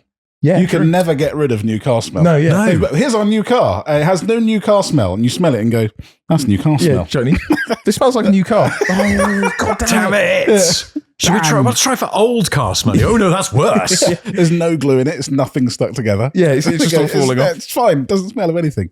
When I put the roof up on my Honda particularly, which I've only driven it like 3 times with the roof up, it definitely has a sort of old car smell, but it's not an old 70s car or even 80s car. I think it's a very specific 90s car smell. We drive a lot of 90s stuff. My MX-5 inside has the same smell as the Beat. There's a weird 90s smell. 90s roadster smell. We can bottle It it mixes with oxygen and air from outside. But that's it. Why is it not aired out? I drive that thing everywhere with the roof down. How is it not aired out? What is in there making the smell? There is something in It's there. 90s plastics and glues, definitely. But I tried to look into this. I wanted to do a feature and it just couldn't make it stand up. And also probably it's too boring even for me. But into new car smell, what's causing it? And it is plastics, it is glues. But I did get to talk to some engineers who said it's even because actually, I think it was a guy from Toyota who said, we realise, and this is ignoring China, that some customers find new car smell actually a bit overpowering, a bit unpleasant, a bit chemically. So the target is actually as little smell as possible. And we have identified that even the warehousing conditions where like the dashboards are stored when they've been molded but are waiting to be shipped to the factory can somehow affect, I guess maybe because of the off-gassing of the fresh plastics or whatever, the smell that results in the car when it's finished. And it's just like, oh my God, this is so complicated and yet so boring. Hermetically sealed dashboards needed from here on out. China is just filled with warehouses with vacuum-packed car parts where they're like, I won't smell an inch of that. Please. Or they hang the dashboards from a line, like washing, and they air them out. Or like cured meat. Exactly, cured meat, cured dashboard. There you go. That doesn't smell at all now. It's got a breeze through it. Another one here. We got. What is your litmus test for working out if someone is a car nerd or not? I mean, you kind of touched on it earlier, but do you have a go-to question, a go-to fact? Not really. I think you've got a feel for it, haven't you? But you can tell quite quickly. Yeah, depending on their speciality. Well, I think a really easy. What would be the opposite of a red flag, like a blue flag or so? A nice flag. Green flag? Green flag, the breakdown company. And also the way in which you can chat to somebody at a wedding because they're not an idiot about cars. It would be if they just very casually use a model code. Yeah. Oh, that's actually, so I'll put that question in. That's part of what made me think of that. Is someone who uses a model code or a mark. A Mark II or a Gen 2 or a whatever. Yeah. It's just the subtle codes. And I think a model code, it's the unself-conscious way that you'd say it. If I can smell somebody who's just learnt it. Yeah. If they went, yes, I believe it was a W124. Yeah. You'd go, no, mate, not buying it. But this go, confidence. I had a 124 and before that a 123. And it's like, you've dropped the W as well. You know. Because I know. Yeah, I'm not assuming it's an S. I'm not assuming it's a wagon. So we're going to go salute. You start abbreviating the chassis code. Yeah. Like with BMW, it's a 46. Yes. It's an E46. Well, that's implied, isn't it? It is an E46. The other thing for me is a subtle paint code drop. If it's especially with BMW people are bad for it. Be like, I had a Jerez Blackie 92. I'm like, lovely. I'm on board. I know what you talk about. We're all good. We did it to Ben the other day with him talking about the M4. We're like, what was it? San Marino? Hurry up, tell us what the colour leather, is. or was it? Were we talking extended? Is it a comp? What are we talking about here? Is it a comp or not, Ben? I'm not good on BMWs. I can do techno violet at 20 paces, but otherwise I'm not strong on BMWs. Old, BL stuff. Someone showed me a picture of this Range Rover. They bought a 70s Range Rover, and I was straight away, is it Bahama yellow? And he went, yes, it is. And I was a bit like, I knew it. Tuscany blue bar. If someone uses the wrong sort of designation for a mark, so like if it's a BMW and they go, it's a Mark II 3 Series, you go, that's not. No one says that. It's correct in a way, but it's so wrong. Factually, it's so wrong. Factually, you're fine, but I hate you. Yeah, I hate you. Please use E-numbers. It's so weird how that is absolutely unacceptable. No one says Mark II 3 Series, and yet I would say if you went, your Mark II Micro, that's okay, even though K11 would be the correct higher dog whistle of car nerdery. But Mark II Micro is okay. You're not going to call them out on it. It's like a cultural thing where it's like, you're fine, but you must learn that there is a way that we say it that is correct. Yeah. Golfs are only in marks, please. Yes, they are, aren't they? Even though, you sort of would, or polos or whatever, and you'd go, it's a 9N. But you don't need to. It's okay because Supras. they're marks. Yes. Yeah. Everyone knows a Mark IV Supra. I might start doing the marks now in the wrong way just to be annoying. It's a Mark III S-Class. And people go, what the frig is that? We were talking about the Ford ones the other day, and we were talking about no one knows a particular generation of Fiesta. Yeah. Someone will go Mark V, and you go, is that the mid-2000s one? And they go, no, I'm on about the early 2000s Well, because there's great sort of civil war about these things, aren't there? But at the same time, no one really knows the model codes properly, do they? It's like, that's interesting that no one's assumed a chassis code for it to solve it. Mark I Mondeo, there's the original, and then there's the big headlight one. Yeah. And some people might call it a Mark II. Yeah. But nobody goes, no, look, I'm still talking about CDW27. Because, which it just is. But it's like, I don't know. I always think Marks in Fords, it has to be actually, I was going to say complete chassis change, but no, because Mark II Fiesta is Sometimes just a they go with facelift a of Mark 1. They go, Damn Mark it. 6.5. And also, whatever. internally in Ford, the Cortina Mark V was never called that by Ford. It was the Cortina 80 because it was just a big facelift for 1980. So they just decided now we're not. Yeah, it's like the Mark themselves 4.5. went, I'm not following this anymore. Ford themselves don't know. I'm not We're doing in this. no man's land here where the manufacturers go, don't know. You know, I love that Porsche have just gone, yeah, no, we're just using chassis codes now. You're going to have to learn. Yeah. We The go model by name, them. number. Yeah. Chassis Yeah. number. They're all the same. Yeah. Number. And they're all very similar numbers. Yeah. We might throw a 0.2 in there just to confuse you. We don't care. It's not 0.5, I, it's 0.2. I wondered if Ladbrokes or Betfair or someone would take the odds on what the next 911 will be. I had this exact Because thought they're running out. a few years ago. Yeah, because there's no way of knowing. We had a discussion the other day. My girlfriend went for a job interview at Porsche, and like I said, just like behind the scenes on stuff. And so I was teaching her the model codes, which was tough. That was pulling teeth in the nicest possible way. She was going, so there's a box stickers as a convertible. No, a 911 can be convertible too. Oh, what's going on? But in the end, she went, okay, so a 981 is the same as a 991, but a Boxster version. And I went, hold on. Yeah. That's exactly correct. It's whatever the 911 is, minus 10 is what the Boxster in Cayman is. Yes. Except for the 718, which makes no sense. Yeah, because they're just a But mess I with you. and then I came in and told Will and Ben, they were like, yeah, that's the thing. I've never realised that before in my But life. I actually can't remember what our Cayenne is. But someone It's a used a number on that. 951. Yeah, and someone used a number on that, and it was alien to me. I was like, we shouldn't be using that number for the Cayenne. I Or just a- go, is it the ugly Cayenne? Yeah, or a the original? 955. Yeah. Well, I'm like that with BMWs. I'm okay with the saloons in the E numbers, but X5, I have to really think about that because I just sort of like, it's An just E53. X5, Yeah. E53. And then an isn't it? E70. E70. Is it? Don't know. Is that the second one? That's the Mark second II X5. God, It's yeah. much easier with Mark II. I think X5s is almost like that's allowed because I can also picture them quite clearly. But yeah, I don't. Porsche, have you ever been so bored that you've started at 901 and tried to go up and see if you can think of every Every Porsche? single there? one you have. It's harder than it looks, isn't it? Yeah. You I get do the very drowning in the teens I immediately. did it the other day for just Audis. I was like, okay, so you can get, I think you actually talked about this semi-recently on a podcast, that you can get A1, 2, Yeah. 3, 4, 5, 6, 7, 8. Yeah. And then Q, you've got no 1, but you've got... Q1. There's a Q1. Is there a Q? There was an A1 and now it's gone. So So it starts at Q2. Q2. There is a Q1. Q2 is the... I don't like the Q2 because that's the one with the really far apart tail light. 2, Yes. 3, Sid the Sloth. They're slightly Yes. smaller, Yeah, aren't yeah, they? yeah.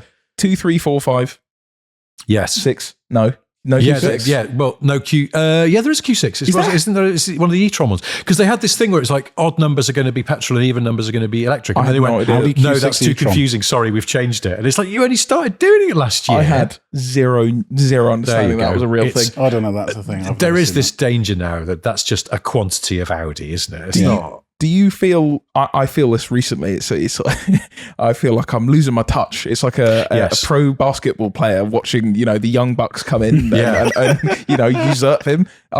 There was a time again like Top Gear generation where there wasn't a car on Earth that you could confuse me. Yeah. Yeah. I was going through libraries. I was looking at cars only sold in Argentina. So I knew those. I knew them all. Oh, yeah. And now there will regularly be a car that comes past me on the motorway, and I'm like, I've got no clue. Yeah. No, I'm I saying. don't know what it is. I'm glad you said that because I'm the same. And I'm losing my touch. Yeah. My powers are failing. Will, you the other day you said it was a new Audi A6, and it was only because I Baffled me. had seen one Yeah. that morning, pulled over and searched up what it was so that I could work out what had gone past me, and then you went, "What the hell is that Audi thing that came past?" It's worse for me because I have a white whale. And in fact, funny enough, it's literally a white car. It's a white SUV. I saw it once around where I live a few weeks ago. And on the way here today, I was leaving town. It was behind me. And I actually slowed down in the hope it would catch up so I could have a look at it. And then it turned off and I got to see the side of it. It has a grille like a Jeep, but it is not a Jeep. And I have no frigging idea what it is. And it is driving me nuts. The side profile. Modern enough to be like a Chinese It is car? brand new, yes. Now, this is the Okay, thing. so it's Yeah. It's a Chinese car. I have been on every Chinese car company website that I can think of that is sold in the UK at the moment. Okay. I cannot find this bloody thing. Now, I live in Bath, depending where you're from. I don't think they are testing pre-production cars. It was driven by a lady in her 50s, I would say. That's what they want you to think. Yeah, they're throwing me off the scent. I don't think it is a top secret car, or even, sort of, sometimes I've seen random Chinese cars not sold here in the Midlands, and you see, I guess, Jaguar Land Rover have bought one to have a little test out, and it's left-hand drive. This is right-hand drive. In Bath as well. I have no idea what it is, and it is consuming me. This is where it turns out it's just an 05 Wrangler. Yeah, you really are losing your touch. I just yes, exactly. It's got, I tell you what, era Wrangler. It's a 5-door, and behind the back doors there is then a contrast panel, which I think might be silver. The car is white, so it's hard to tell. But I looked on a brief glance in my mirror today. There's a panel between the rear window and then the rear sort of window over the boot. There's a contrast panel. So it's quite distinctive. Unfortunately, you have now implicated us in this. Yes. And I will think about this forever. Pray for your comment section as well. But maybe someone there can help. But please, if you do find it out, please can you actually let us know? I'm not joking about this. No, I will. This will haunt me now, because I now can't do my thing, which is, that's a this. And I can tell you what it is. I can't do it. I promise, if I find out, and I may go home tonight and have another little comb of the internet, please. God, yes, I'm just driving the streets. Why is this little Honda like a man possessed? Why am I being tailed by this very small car? Pull over. There's a man slightly squinting, going like this, going, what's that? Shouting through a megaphone, come out, wherever you are. Give me your plate, I need to run it. Seriously, if I see it again, I may just have to go over to the 50-something lady driving and go, what is this? Explain yourself. She goes, I don't know. I made it. She says that. I'm like, wow, great panel fits. So, question here. This is actually more to do with automotive YouTube, actually. But is there anything that confuses you or you don't understand about sort of like automotive YouTube that sort of, because I guess there are some things that pass over from TV in terms of content, but is there anything on YouTube you see, why the hell do they do that? Why does this happen? Oh God, I'm sure there is. I can't think. I mean, I sort of understand. And I notice how artfully constructed a lot of YouTube videos are to grab your attention early doors. Yeah. And I notice, actually, there's something I wanted to ask you, because obviously your channel, this center is spelt the American way, and you often put prices in your title cards in dollars. Not, although we change that sometimes. Right. Because obviously on YouTube, you have the power of being able to just edit things later on. We'll normally launch a video in pounds. So that, because obviously we're mostly UK, so if we launch in dollars, everyone in our comments goes, "What are you doing, bloody Americans?" That's what you are. So, but you can change it later on because our US audience is quite helpful. So this is I've watched your stuff and thought, I wonder if Americans sometimes know what on earth is going on here, because it's quite British, and you're British. Why would it not be? But it's sort of. I wonder whether they actually sort of watch it and enjoy that aspect of it in the way that perhaps I think a US audience for Top Gear is a case in point, and there are lots of other examples of British stuff that I think does quite well in the US, because in the same way, I remember when I used to, I love The Simpsons, and I used to watch episodes of Simpsons and go, I don't get this reference at all. Yeah. But if I did, I bet it'd be really funny. And if you like something overall, you'll roll with the bits you don't get. And now, of course, for the most part, you can Google it and it'll come up.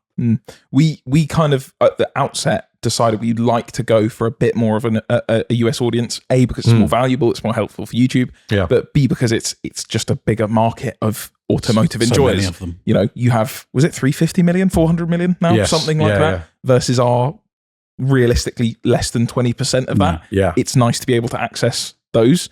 But then as we kind of went on, we've realized I just like making dumb English, like Max Power jokes and things. Yeah. So the name, we don't want to change the name. We'll just leave the name. Yeah. I think we run with the UK style and everything. Some of it might be ever so slightly US, but I think when you start to tailor it towards an audience because of views or whatever, you probably won't get it, because then you lose out on the people that are actually watching every week. I think you make the thing you want to make and that you believe is good, and that gives it an integrity, and integrity is very watchable, and then it comes from a sort of honest place. It's dishonesty and this is, I suppose, one of the things that I sometimes with YouTubers, I'm a bit like, well, no, that didn't really happen. And obviously I'm a fine one to talk, because I used to work at Top Gear and talk about it. But I guess, again, it's because I know how the sauce is made. Yeah.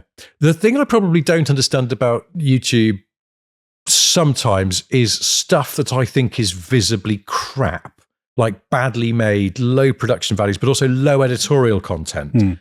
And then it's got massive views. And I'm a bit like, who's watching this and do they think it's good, or does that not matter anymore? Is there a general sort of slop pile that you just get served something and you go, oh, forget, I like Porsches or whatever, I'll watch that, and it's just someone who clearly hasn't done any research whatsoever doing a bit of a, hey guys, and you're a bit like, you could have spent 5 minutes looking the name of the car up, so you're not going, is it called that? I don't know. Well, anyway, whatever, never mind. Anyway, let's go on here. It's got this, don't know what that does. Look it up! It's easy! Also, you have the wonder of an edit. Well, that's the thing. So obviously, we're not saying we've never made a mistake. Sometimes things you don't know or you didn't realise or whatever, but we like to think there's an amount of research that you can look at an edit before it goes out and go, oh, I've said that wrong, or that's not correct. But you get some that just put it out.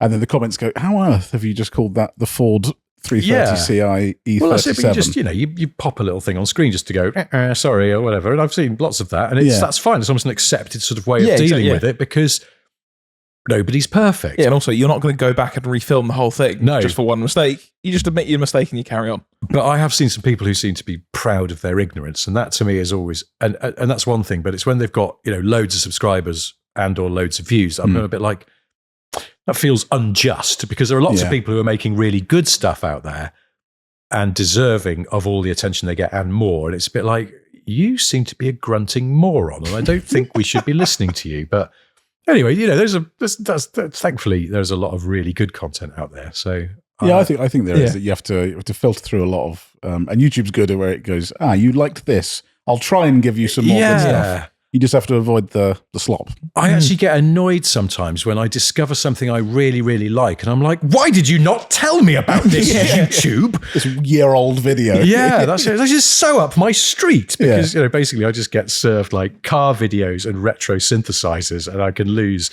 hours on both. But sometimes it's a bit like, I can't believe there's this Italian man who owns over 400 analog synths. Why was I not informed about this? Nobody informed me 10 years ago when he started his channel. And anyway.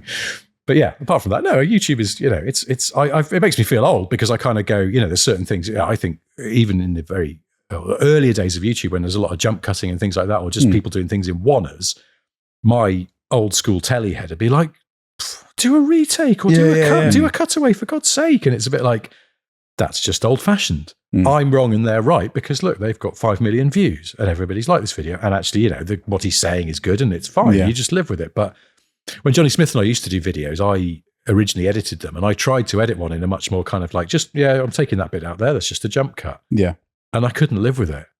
I used to have to fart arse around finding a cutaway to cover the cuts, just because there was a little, bit I want to take out. Ben, we are quite happy to cut up a video and make it not as streamlined for the sake of shortening it and making it more, easily consumed. For story, really. For story. Without being as polished, if you like. But Ben, shout out to Ben. Shout out to you. You do have to deal with it a lot. Ben's like, no, but it won't flow as nicely. Yeah. And we're like, we don't care. Yeah. Just kind of, and it is troubling for Ben sometimes. You can tell he's like, I just want to make it nice, please. But I think having the confidence, or having the courage to take out something that maybe you don't really want to take out, but for time or clarity or whatever it is the right thing to do to take it out, is part of the skill and of being able to edit it, and it leads to a better thing at the end of it, even though you're sort of partly going, no, I really like that thing I said, but it's part of that sequence that's a bit long and pointless, so you've got to take it out. Like, okay, well, good. And that's the thing, the discipline to do that is, I think, what makes good YouTube, and some TV. people same thing. Yeah, it is the same. Otherwise you just have an uncut 1 hour of us walking around the car pointing out dumb things and saying things we shouldn't. So we were just talking about automotive YouTube, and moving on to something related just to that is, what is your favorite bullshit tire brand? Oh, like bullshit as in made up, or just low quality? Just what is the tire brand you've looked at and gone, I've never heard of that, I can't believe they named it that. Whatever. I think I saw one called Road Champs. Nice. Ooh, which I thought was, because they're trying there, but it just doesn't quite cut it. Also, a little bit of Americanism in there. Yes, he's the champ of the road. Go champ, you got this road. I don't know. I mean, obviously, Ling Long is the one that everybody references, and always, I think, if you don't realise that is real, and now being fitted OEM to the Dacia Spring, Really? Yeah, that is I know. incredible. You know what? And they do not have a lot of grip in the wet. Let me tell you. Do you know what? I'm actually quite happy for Linglong. I know. It's like they did it. They fought through. Premier League. They legitimised. Well, do you know, weirdly, I was sort of a bit happy for them because you think that's a Renault. Renault has internal standards, even on a very cheap car. There are certain, I know how big car companies work. They have certain benchmarks for suppliers. Yeah. I cannot believe they just went, oh, screw it. Get the Send us whatever you've got. Send these rock hard things with just barely you can get your finger into the tread. That's fine. They'll have tested these things. Yeah. And obviously the attractive price would have helped. Yeah. But I believe that they must have hit certain internal standards at Renault. So Yeah. fair play to Linglong. Yeah, but the problem is you go, oh, that just brings on Linglong tyres from China. People go, well, that's a bit racist. It's like, no, they honestly are called Linglong. They are, yeah. But now they've got something to back up the name. You Yeah. go, actually, That's it. As they are fitting. endorsed by Dacia. Yeah. As seen on the Dacia Spring. Give me a good tyre brand that you've seen. There was one recently I found. Actually, my dad told me about this. He just bought an L405 Range Rover. Ooh. And it came on. Only one of the tires was this, I believe, and it was called Batman. Batman? And I didn't believe him. And then I looked it up. I can't remember what the actual brand of it is. Batman tires. We are an Atlas Batman. Atlas Batman. The Atlas Batman A-Fit. I mean, I don't know if sort of like Warner Brothers or Yeah, they might have a little bit of infringement. feels like Can it you call might tires be. Batman? Yeah. The S3 that we had, that was on Charmhoos. I love with all my heart and soul. That was Will found that when we were walking around it. He went, have you seen what size you got? And I was expecting the Linglong, but no, Charmhoo. It's not it doesn't fill you with much confidence. No. The Charmhoo. No. Yeah, I remember the Charmhoos out back. You know? Also, HOO. It's almost comedic. Yeah, in the way yeah, it's spelled. it is, It's a sort of, Paulson, here's a who. yeah, it's a comedy book noise. It's not. Yeah, that is one of my favorite things is to look at tires and go, it's funny quick brand. tire check. Yeah, I only sort of collect them from other people mentioning them. I should be more pay more attention. 100%. Yeah. If you go on sort of Triangle big tires. Tiger websites, yeah, I've seen Triangle not, are sold not by. why doesn't inspire confidence. If I'm honest. No, they fall at the first hurdle, haven't they? I mean, round would Do have you been a have any great of those name. round tires? No, we got triangles. Yeah, no, that's always look at someone's tires. A pastime of ours. Yeah, that's just it. Well, Always again, good I fun. suppose going back to what you were saying about how do you quickly know that someone is sort of one of us? Look at what tyres they've got in their car. Because if they're mismatched in a horrible way, you sort of go, Can you see from there what I'm running on this? you have got. No, I can't read that. What they are the Rodexes. Oh, is that what it says? I could see an X. They are the Rodex. They were the cheapest tyres I could get on eBay for the video. They cost £120 for a set of 4 brand new. I've been robbed because I had some fancy pants Hankooks put on mine. You know, these were just because I thought they would probably rub through on the arches in the first day. Okay, these they are were just sacrificial. to get through it. But that's it, because that was on 3 different brands of tyre. Oh, nice. And I couldn't even find the date markers on them. So I was a bit like, right, job one, they're going. Yeah. Because I am a bit I fussy. always about like that on a tyres, really cheap tyre when you look at the date marker and it's like HL4BX. I'm like, Yes. I don't trust this. I do not trust this. No. They didn't want to give us the date. Yeah. Yeah. we don't know the date. No, you have to email our factory to find out the code for the code. Turns out it's Roman numerals. It was built in 14 AD. Yes. Used to use that on the chariots. How lovely. Moving on from bullshit tires, a question we've been wanting to ask. Now, in the news, there's been Grand Tour rumours. We're not going to say anything yet. Obviously, this is 2 weeks now behind that. Are you involved in the new Grand Tour? And is there anything you can tell us? Anything? I've got to be quite careful because I think I am still under an NDA. I've definitely signed something at some point.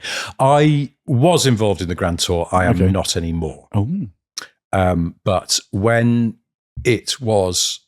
So when we knew that the show was going to come to an end with Richard, Jeremy and James, that had been preordained. You know, there was a contract. That's the way TV works. There was a commission that said you will deliver X number of shows over X amount of time. We were coming to the end of that particular commission, and Jeremy, Rich, and James had all decided that it was time to call it a day, try and bring it in to land with a bit of dignity and on our terms, because they're just all getting old and tired, and it's a physically demanding show to make. So we'd sort of known about that for a long time. It then became clear that perhaps the show would not end at that point, and that was interesting because in a way you look at it and go, well, it's a brand name. Yeah. It's owned by Amazon. Why would they just want to bury it? It's been a hit for them. And it would, in TV terms, if you have a sort of a big hit show, why would you not want to try at least to keep it going in some way? So it was interesting in that respect. But then, so I'm probably not supposed to tell you this, but I have been involved for the past year with sort of what was officially kind of developing a possible comeback for the Grand Tour. And then I've got lots of other bits and pieces going on. I'm trying to finish another book, and I have my Smith & Sniff podcast, which, I think we do all right, but we could do better in some ways if we weren't so shambolic and if we weren't so busy on other things. And it's a bit like, I feel like I should give this more attention because it's clearly got some traction. I've worked on Top Gear and the Grand Tour for 22 years. Wow. Up until the end of, the last special. And that's quite a long time. And maybe it's time for me to go and do something else. So there are some other things that I would like to do. There are some other things I am already doing, like books and the podcast. And I have a really half-assed idea for another sort of YouTube-y thing that I might want to do. And I got all excited and bought a camera. Oh, nice. And then Okay, went, cool. What am I doing? So that needs some work, but it's something I just thought it's a little itch I need to scratch. Yeah. And I had a long grown-up chat with my wife about this and sort of, because she's recently got a new job and it's like it's a new chapter for her and she's very excited about it. And she was like, so, what about you? What's going to happen? I was like, I don't know, but I feel like I should get off my arse and do more stuff. And not just keep doing a thing in another form that I've done for derivative a long time, because it's almost like, what do I have to bring to that that's new? I am perhaps the last person that should be working on any reinvention of the Grand Tour that might happen, because I'm just bringing all the bad habits from the old days.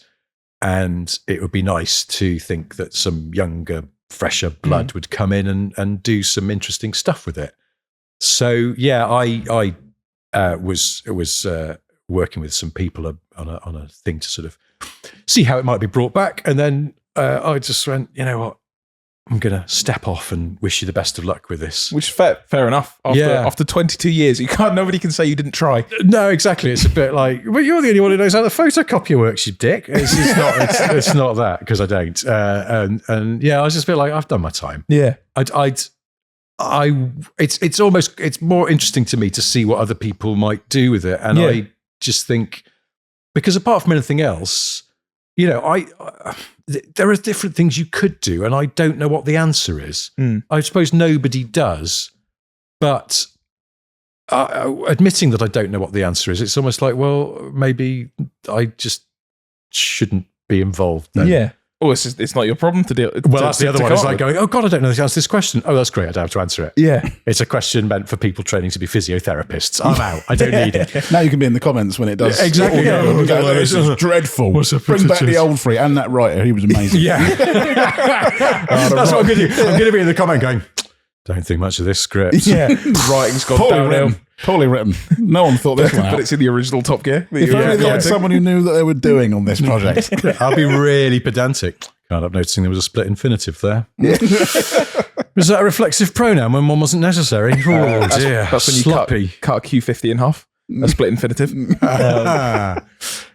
Now, getting away from some questions, we would like to share some names with you, if possible. Because you are a man of names. Yes, you've posted on Twitter a few times. This is when, I think it was during the fuel crisis, you did it's something you've done on your website for a while. Yeah.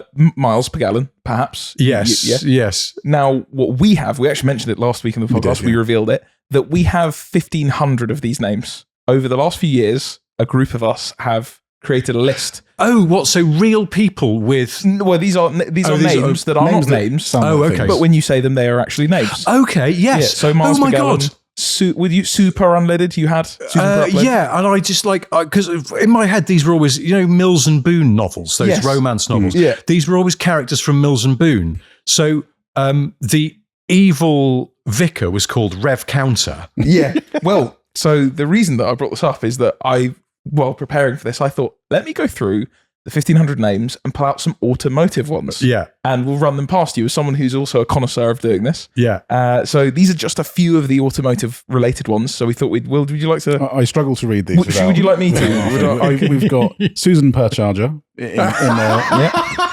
Perhaps, should we do a 1-2? Susan the Charger. That's brilliant. We've got Rodney Baring. Yeah. Yes. Rod Baring. We've got this one, Chief Lee Services. But wait, what was that TV show? I've not watched it, but there was a TV show where one of the characters was called Lee Delamere. Yeah, exactly. Yeah. What was that? And it's an American show, but with a British writer. And a friend of mine told me about it, and he went, I haven't seen that. That is a British person having a little in-joke at the expense of the Americans. Lee Delamere is so good. Yeah, Chief Lee Services, who is in the military, obviously. And right around the A34, just kind of that's where he lives. Yeah. We've also got Major N, Jim Failure. Yeah. Some of them are a little bit contrived. I was going to say, because there's Major Service not in there as well. This is Spike Strip, Polly Bush. Maximilian Defrost. Yes, Lisa Carr. Lisa Carr. Yeah, okay. That's, again, sorry, just very boring, but there was a advert. Do you remember the Cadillac Catera? It was a Vauxhall Omega in the US. The launch ad campaign for that in America it ended with Lisa Catera and someone going, "Who's Lisa Catera?" as a joke. Yeah. And then in the TV series, God, is it Chicago Hope? I think it might have been. There's a character called Lisa Catera as an in-joke back-reffing that advert. We have dreams of seeing these names in the stars somewhere. These just got to keep plugging at it because Lisa Catera got through. We got Lisa Carr, Reginald Number. And Reginald Plate as well. Braden Brake Lines. Is that Braided Brake Lines? Braided Brake Lines, yeah. Some of them are, you all know. This is a great one. I love this one. This is Dale Lee Driver. Dale Lee Driver. Alan Tonator. Russell T. Arch. Rusty Arch. Lorry Driver. Okay. Pierre Relly. Yeah, so we've got a couple of brand names. So Pierre Relly. Great, yeah. Michelle Lynn. Michelle or Lynn. Mitchell In. And then Hannah Cook. Cameron Pervan. Yeah. Hal Fords. Axel Stand. Andy Rollbars. He's double-barreled. He comes from money. The Chichester roll bars. Yeah. Ruth Rack. Raymond Singh Driver. Dorothy Four. Dot 4. Oh my God. Dorothy Four. Deirdre Greaser. Penny Trant. Catherine Boltie. Yeah, cable tie. LSD. Peter Cruiser. PT, to his mates. Maria Bumper. We must have a Maria View mirror in there somewhere. I think somewhere in there. Ancillaries. This isn't all of them. This is just I went through the first 500 or 600. Curtis E. Carr. LED lights. Solomon DeRing. Oh, I love that. Solder Ring. Okay, What else we got in here? Rufus Scoop. Yeah. Benjamin D. Bus. Gary O'Lean. Gasoline. Lovely.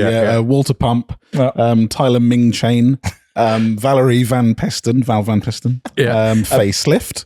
Slift is Miss Slift was a little bit of a, control. Some of them, when you isolate the surname, it starts to get a bit contrived. Is that our last one? That was the last one. We got other ones I've missed in there. Any favourites in there? I mean, I like. What do I like? None of them. I don't know. I'm sure I could give you a compliment, maybe. No, I do like. Did you have Ray Singh Driver? Raymond Singh Driver. Yes, that to me is because it's sort of you go. I mean, there might be someone out there called Singh Driver who called their kid Raymond. It's like our favourites are the ones where that is potentially a real person name. So, for instance, one of our favourites is Patrick O'Heater. Now, O'Heater's a little bit, but patio heater. Yes. Now that is the word patio heater, but also feasibly Patrick O'Heater's a person. Who did we get contacted by? There was a name. We got contacted by. I can't remember. And it made me laugh because it came up. It was like a suggestion for like a friend or a message, and it went, "So and so wants to message you." It was Ricochet.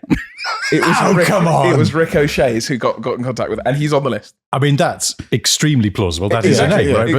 But because the ones I used to get were like Rev Counter, and I used to live near a street called Spencer Rise, and it's just like, well, that's a guy. And then there's some gook that I put in my hair sometimes, which is just called Matte Paste. And I was like, Matte Paste, that's the sort of stuff. Years ago, because I collect these and I take pictures of them, mainly to amuse a mate of mine who likes them. But I was going to start a Twitter account called I Went to School with Them. Because I think all of these start like, you go, Matt Paste, oh yeah, he was in the year above. Like, didn't his dad work at the airport or something? It's just like, you know, when you're a kid, you just got all these people, you're not friends with them, but you know their name because they're at your school. Yeah. And it's like, oh, I went to school with them. And so, you find walking around going, oh yeah, Rick O'Shea, he was in the year above me. In a similar vein, I was planning on, I don't know if I actually told you this, once the list had reached a certain amount, I was going to go and either buy old yearbooks from charity shops that you could get and make a book that had like a school. It was a full school with different, like the Pierelli, the Johann Cook, they would all be part of the automotive DT class. Sounds like the first Top Dead Centre /Cream book makes itself. It's a coffee table book with car names. Exactly. Yeah. There was like cooking class would be like the class of 78 would be like, what was it? I can't remember it now. It's going to come to me. Fake heaters. Like, people like that. So you'd have food in the food category, car in the car Quesadilla. Quesadillas, that sort of stuff. Because I also slightly collect, like Rick O'Shea, if we assume that's a real person, I kind of collect real people with amazing names. Like someone I know worked with a guy called Steve Smooha. I was just like, that is a hell of a great name, yeah. And someone else I know worked with someone called Tracy Titcombe. Oh, a real person. And the same person, she's not a housemate of mine, she worked at Rent-A-Kill. And she worked with a lady at Rent-A-Kill called Gay Spray. Oh, and at this point I went, no way, that you're making this up because you know I like amusing names. She went, I will get you her business card. Also, and sure enough, she came home and it would Gainer Spray on the card. Nice. Also, the parents is forward thinking to go, I know. The alliteration is lovely on this. We're going to throw that in there. Well, I wonder if she married a Spray. Oh, interesting. You know, maybe she was like Gaynor Jones. Surely, that's a solid name. Surely that is justification enough to go, I'm not taking the last name. How about Double Barrel? Yeah. We'll go with Double Barrel on that. Gay Jones Spray. Gay May Spray. Sounds weird. Yeah, there's many on there. We might have to share some with you afterwards, because we could do a 2-hour-long podcast of that. Richard Shenary is Richard Shenary is a classic. Yeah. Richard Shenary? Dictionary. Oh, God. He is who our Facebook, we have a company computer. Our Facebook is Richard Shenary, and he's who messages people on Facebook for car parts. So if you ever get a message from Richard Shenary, it's one of us. Have you never revealed that before? No. We're going to have to change that. He's going to have a new name on the list. Yeah. He's going to have to be changed. Richard Shenary is now retired from business. What about Richard Taphone? Dictaphone. There's a couple of really dumb ones. I'm going to put this on Ben because he can't defend himself. The ones that Ben came up with is Richard and Balls. And then what was there was another one. I can't remember what the other one was. Douglas H. Balls. Yeah, which is it's a straight. It's a visual one rather than it's Dobles. Yeah, but it's Doug H. Balls. It really doesn't work. That might be our not our finest moment, if I'm honest. When I go through the list, I laugh, but I go, Doug, you really shouldn't be on the list, mate. But Doug Balls. It has to be out there somewhere. Whether his middle name is H. Is Henry. Yeah, Douglas Henry Balls. Shall we move on to a? You've really taken us off track here. Yeah, I can't believe you've done this. It's we've been waiting to share this list for ages. Really, with anyone that will listen. Also, I feel so special because I know you've had other guests, and yet somehow the list remains. No, we figured you would appreciate the list the most. I do like the list is way beyond TDC. 2019 or 20 is when the list started. Yeah, and we go like one day the list will come out. It will come in handy. See the light of day. Because I haven't got my phone on me because I was going to say I've got my real life amusing names / made up but stupid names lists in my phone for the same reason, which I never really share with anybody, but it's there. It's for you. Yeah, again, it's for the love of the game. It is for the love of the game, and also sometimes I will just have a little look at it to perking up. Just go. We'll do the same. We'll do a Cream TDC book, and then it'll be a guest feature at the end. Yes. It'll be like it'll be the post credit scene. Well, it could just be a little list of thanks, but they're all made up names. Just thanks section courtesy or of. We'll do like trading. What is it in football? What do you call trading day? when you swap transfer deadline transfer day. day. Yeah, we'll do a Smith and Sniff C.R.E.A.M transfer day where we sell you Ricochet in exchange for. We'll take Benjamin D. Bus. Thank you very much. We'll finish up with a conspiracy. We love it. We haven't had a proper one in a while because we've realised the conspiracies have become Big X wants you to buy Big X, and therefore Big Eggs. Yeah, but this one I actually quite like. We spotted a number plate on a green Alpha 147 recently. It was just T8. Oh, so that's a very, very expensive plate. We don't know how much that plate is worth, but we looked at similar ones and they're anywhere from 100 to 400, 500,000 pounds. Yeah. Ridiculous. And we sort of got talking about how the hell are people spending this much money on number plates? Even on, longer plates, people spending 10, 20, 30, 40, 50 grand on number plates. yeah. But we had a few comments about that. And people have suggested that it is for inheritance tax. I know a bit about this. Do you? Well, Really? I mean, that's making me sound terrible. Smart. I know about this because we mentioned it on our podcast and we had a guy write in. Oh, who, really? certainly spoke with a great deal of authority. I mean, he could have been making it up, but he HMRC. sounded like... Yeah. So, yes, it's the high-value plate on low-value car was a classic way to tuck away a bit of cash for your kids. Because in your estate declaration of the value of all of your goods when you're dead, it would just say Alpha 147, Yeah. 800 quid, Yeah. because it's a bit rotty. And ignore the 400 grand plate on it, and you and your siblings can trouser all that money. Yeah. But apparently, HMRC have got wise to this, and you have to declare the plate. Yeah. Because the argument in the past was that the plate is never truly your property because the DVLA could revoke it at any time. Yeah. Interesting, yeah. So you go, well, why would I declare something that belongs to an office in Swansea? Yeah. That I may be able to sell for 400 grand, but what if they took it off me? I couldn't. So it's pointless putting it on this form. It's forget it. Just concentrate on the lovely green Alpha. But now they're wise to it because it was such a little loophole. Interesting. Yeah. And so you are advised to declare the plate because otherwise, if the taxman finds out, then you could be in a bit of bother.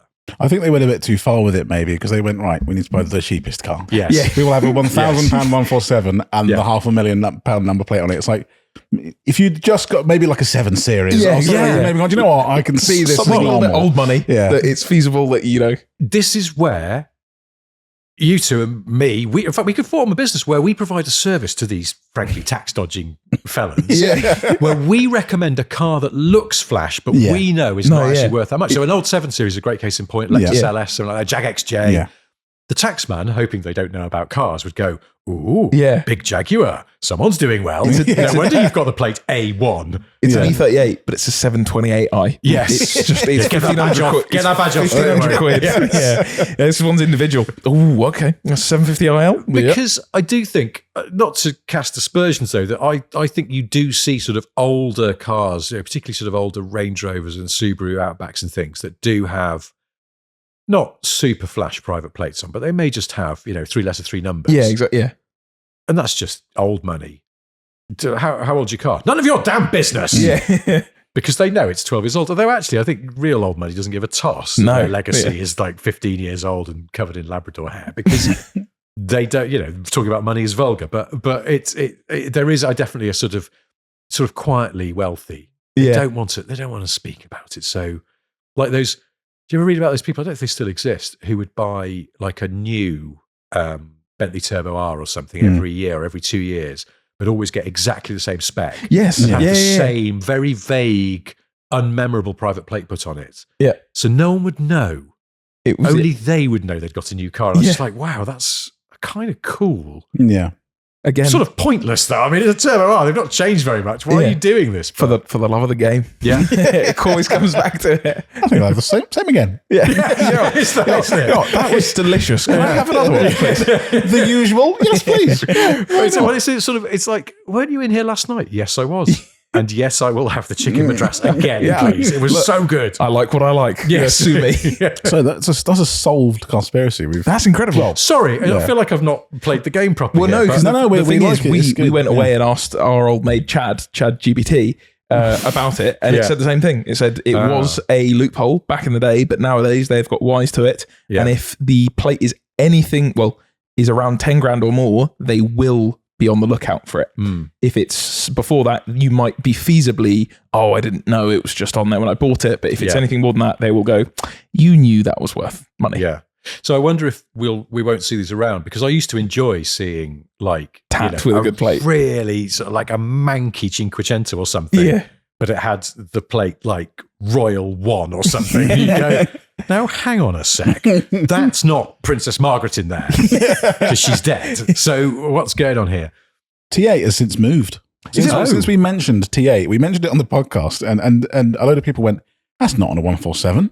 I was like, no, it's on. We saw it. We searched it on the spot. Oh, and someone said, no, it's literally just moved onto a Vauxhall Adam. I checked it. She must have been on the way to trade it in. Yeah. Or they heard the podcast and one day went, it's getting hot. Move it. HMRC are on to us. Get it in an Adam. Good morning. I'd like your most valueless hatchback, please, as a place to store my plate. I've got a £250,000 plate that needs going on. Do you think the owner is called Tate? Oh, that's a good, Or not? Or it was in the 1410s when the DVLA issued the plate. I always wonder how many of them understand the meaning or have a meaning behind the plate, or whether they go, this is 2 digits and I'm exceptionally rich. Yeah. And the fact I have 2 digits shows you that. It's simply my grand uncle Alfred's plate that was on his Bentley blower, and I've just put it on mine now. He had the 4th car ever. Well, we were talking about, there is an Instagram guy. I can't remember your name.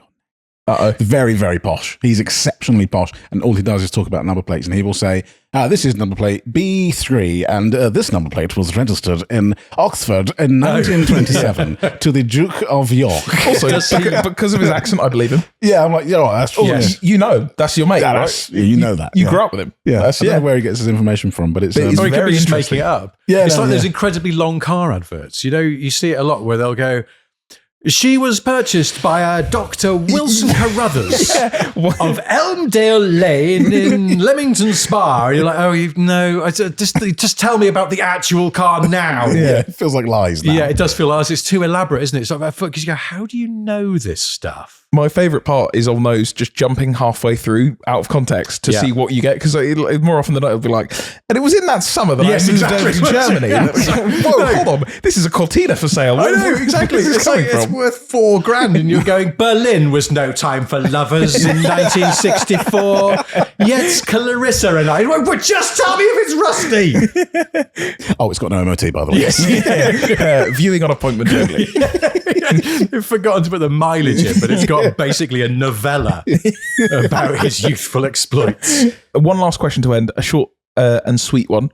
I was about to say you're older than us. That's quite just to come at you like that. Sorry. We are around the age of 30 now. Yes. Our car nerdisms around now versus you at 30. How do you think we're tracking? Are we on for some badness, or are we kind of tracking with you how you were when you were 30? I mean, I don't know what you mean, as in how desperate of car balls and car nerds do we seem, at least? Well, the worst thing is you seem like normal people to me. Okay, well that's not good. That's probably not great. That means you're freaking weirdos. I don't know, what was I doing when I was 30? Is it the same like being thing? 30. 30's good. I mean, you've got a YouTube channel. I'm absolutely not unhappy at all. I'm just interested to see where's the ship going. Were you also? Where's the ship going? Yeah, exactly. I don't know. You probably. I can only tell you what I did, which is I got married and had children and moved to a different house. All right. Well, I guess that means we need to get some. That's us together. But that's my normie character doing those things. Car nerdery, just buying more books, just indulging. I think actually, and probably YouTube and social media generally has helped me to appreciate this. And actually, people like, we didn't mention him earlier, but sort of tacitly did, Francis Bourgeois, as someone who's just absolutely unembarrassed to be a nerd about something he cares passionately about. I don't want to sound like someone giving an Oscar speech, I found it inspiring. I do find it inspiring. Just go, don't be embarrassed, because your tribe is out there. Yeah. Your gang is going to find you if you're out and proud about, I bloody love this. Hey, the creamers know. They're here to listen to car boring. Well, that's the thing, and you've proved this because you have an audience, and they've not gone, no, don't do that. They've gone, more, please. Yeah. Which tells you you're doing the right thing. And I suppose in a sort of, again, sounds schmaltzy, but if you follow your heart and your instinct, then as long as your instinct isn't to, I don't know, murder dogs, then, you're probably going to produce something other people will like. Yeah. And I think that's quite important. We should shut down. Speaking of thinking that we've had enough or not, I hope you guys have enjoyed coming up for probably 2 hours worth of podcast. So apologies to you, Richard, because it is now 8:15 and you need to drive back to Bath. 2.5 hours driving a beat. But thank you very much for coming on. I hope that we will see you on here again. I hope we'll see you around on other podcasts and stuff, because it's been very good nerding out. Thank you for having me. I'm genuinely a fan of your work, and I was delighted when I got name checked. I didn't expect to be name checked. And I think it's mutual, because we're both big fans of the Smith and Sniff podcast. Please go ahead and listen to the Smith and Sniff podcast if you haven't as well, because it is equally car nerdery as us. And buy boring car trivia. You will enjoy it. You actually will enjoy it. Yes, boring car trivia. Genuinely, you will learn things that you can bore other people about. And it really is valuable. Always hit him with a, did you know? Yeah. You've got a nuisance guest in your house you want to get rid of. Thank you very much for listening. As always, cars rule everything around me. C.R.E.A.M get the money. $1 bill, y'all.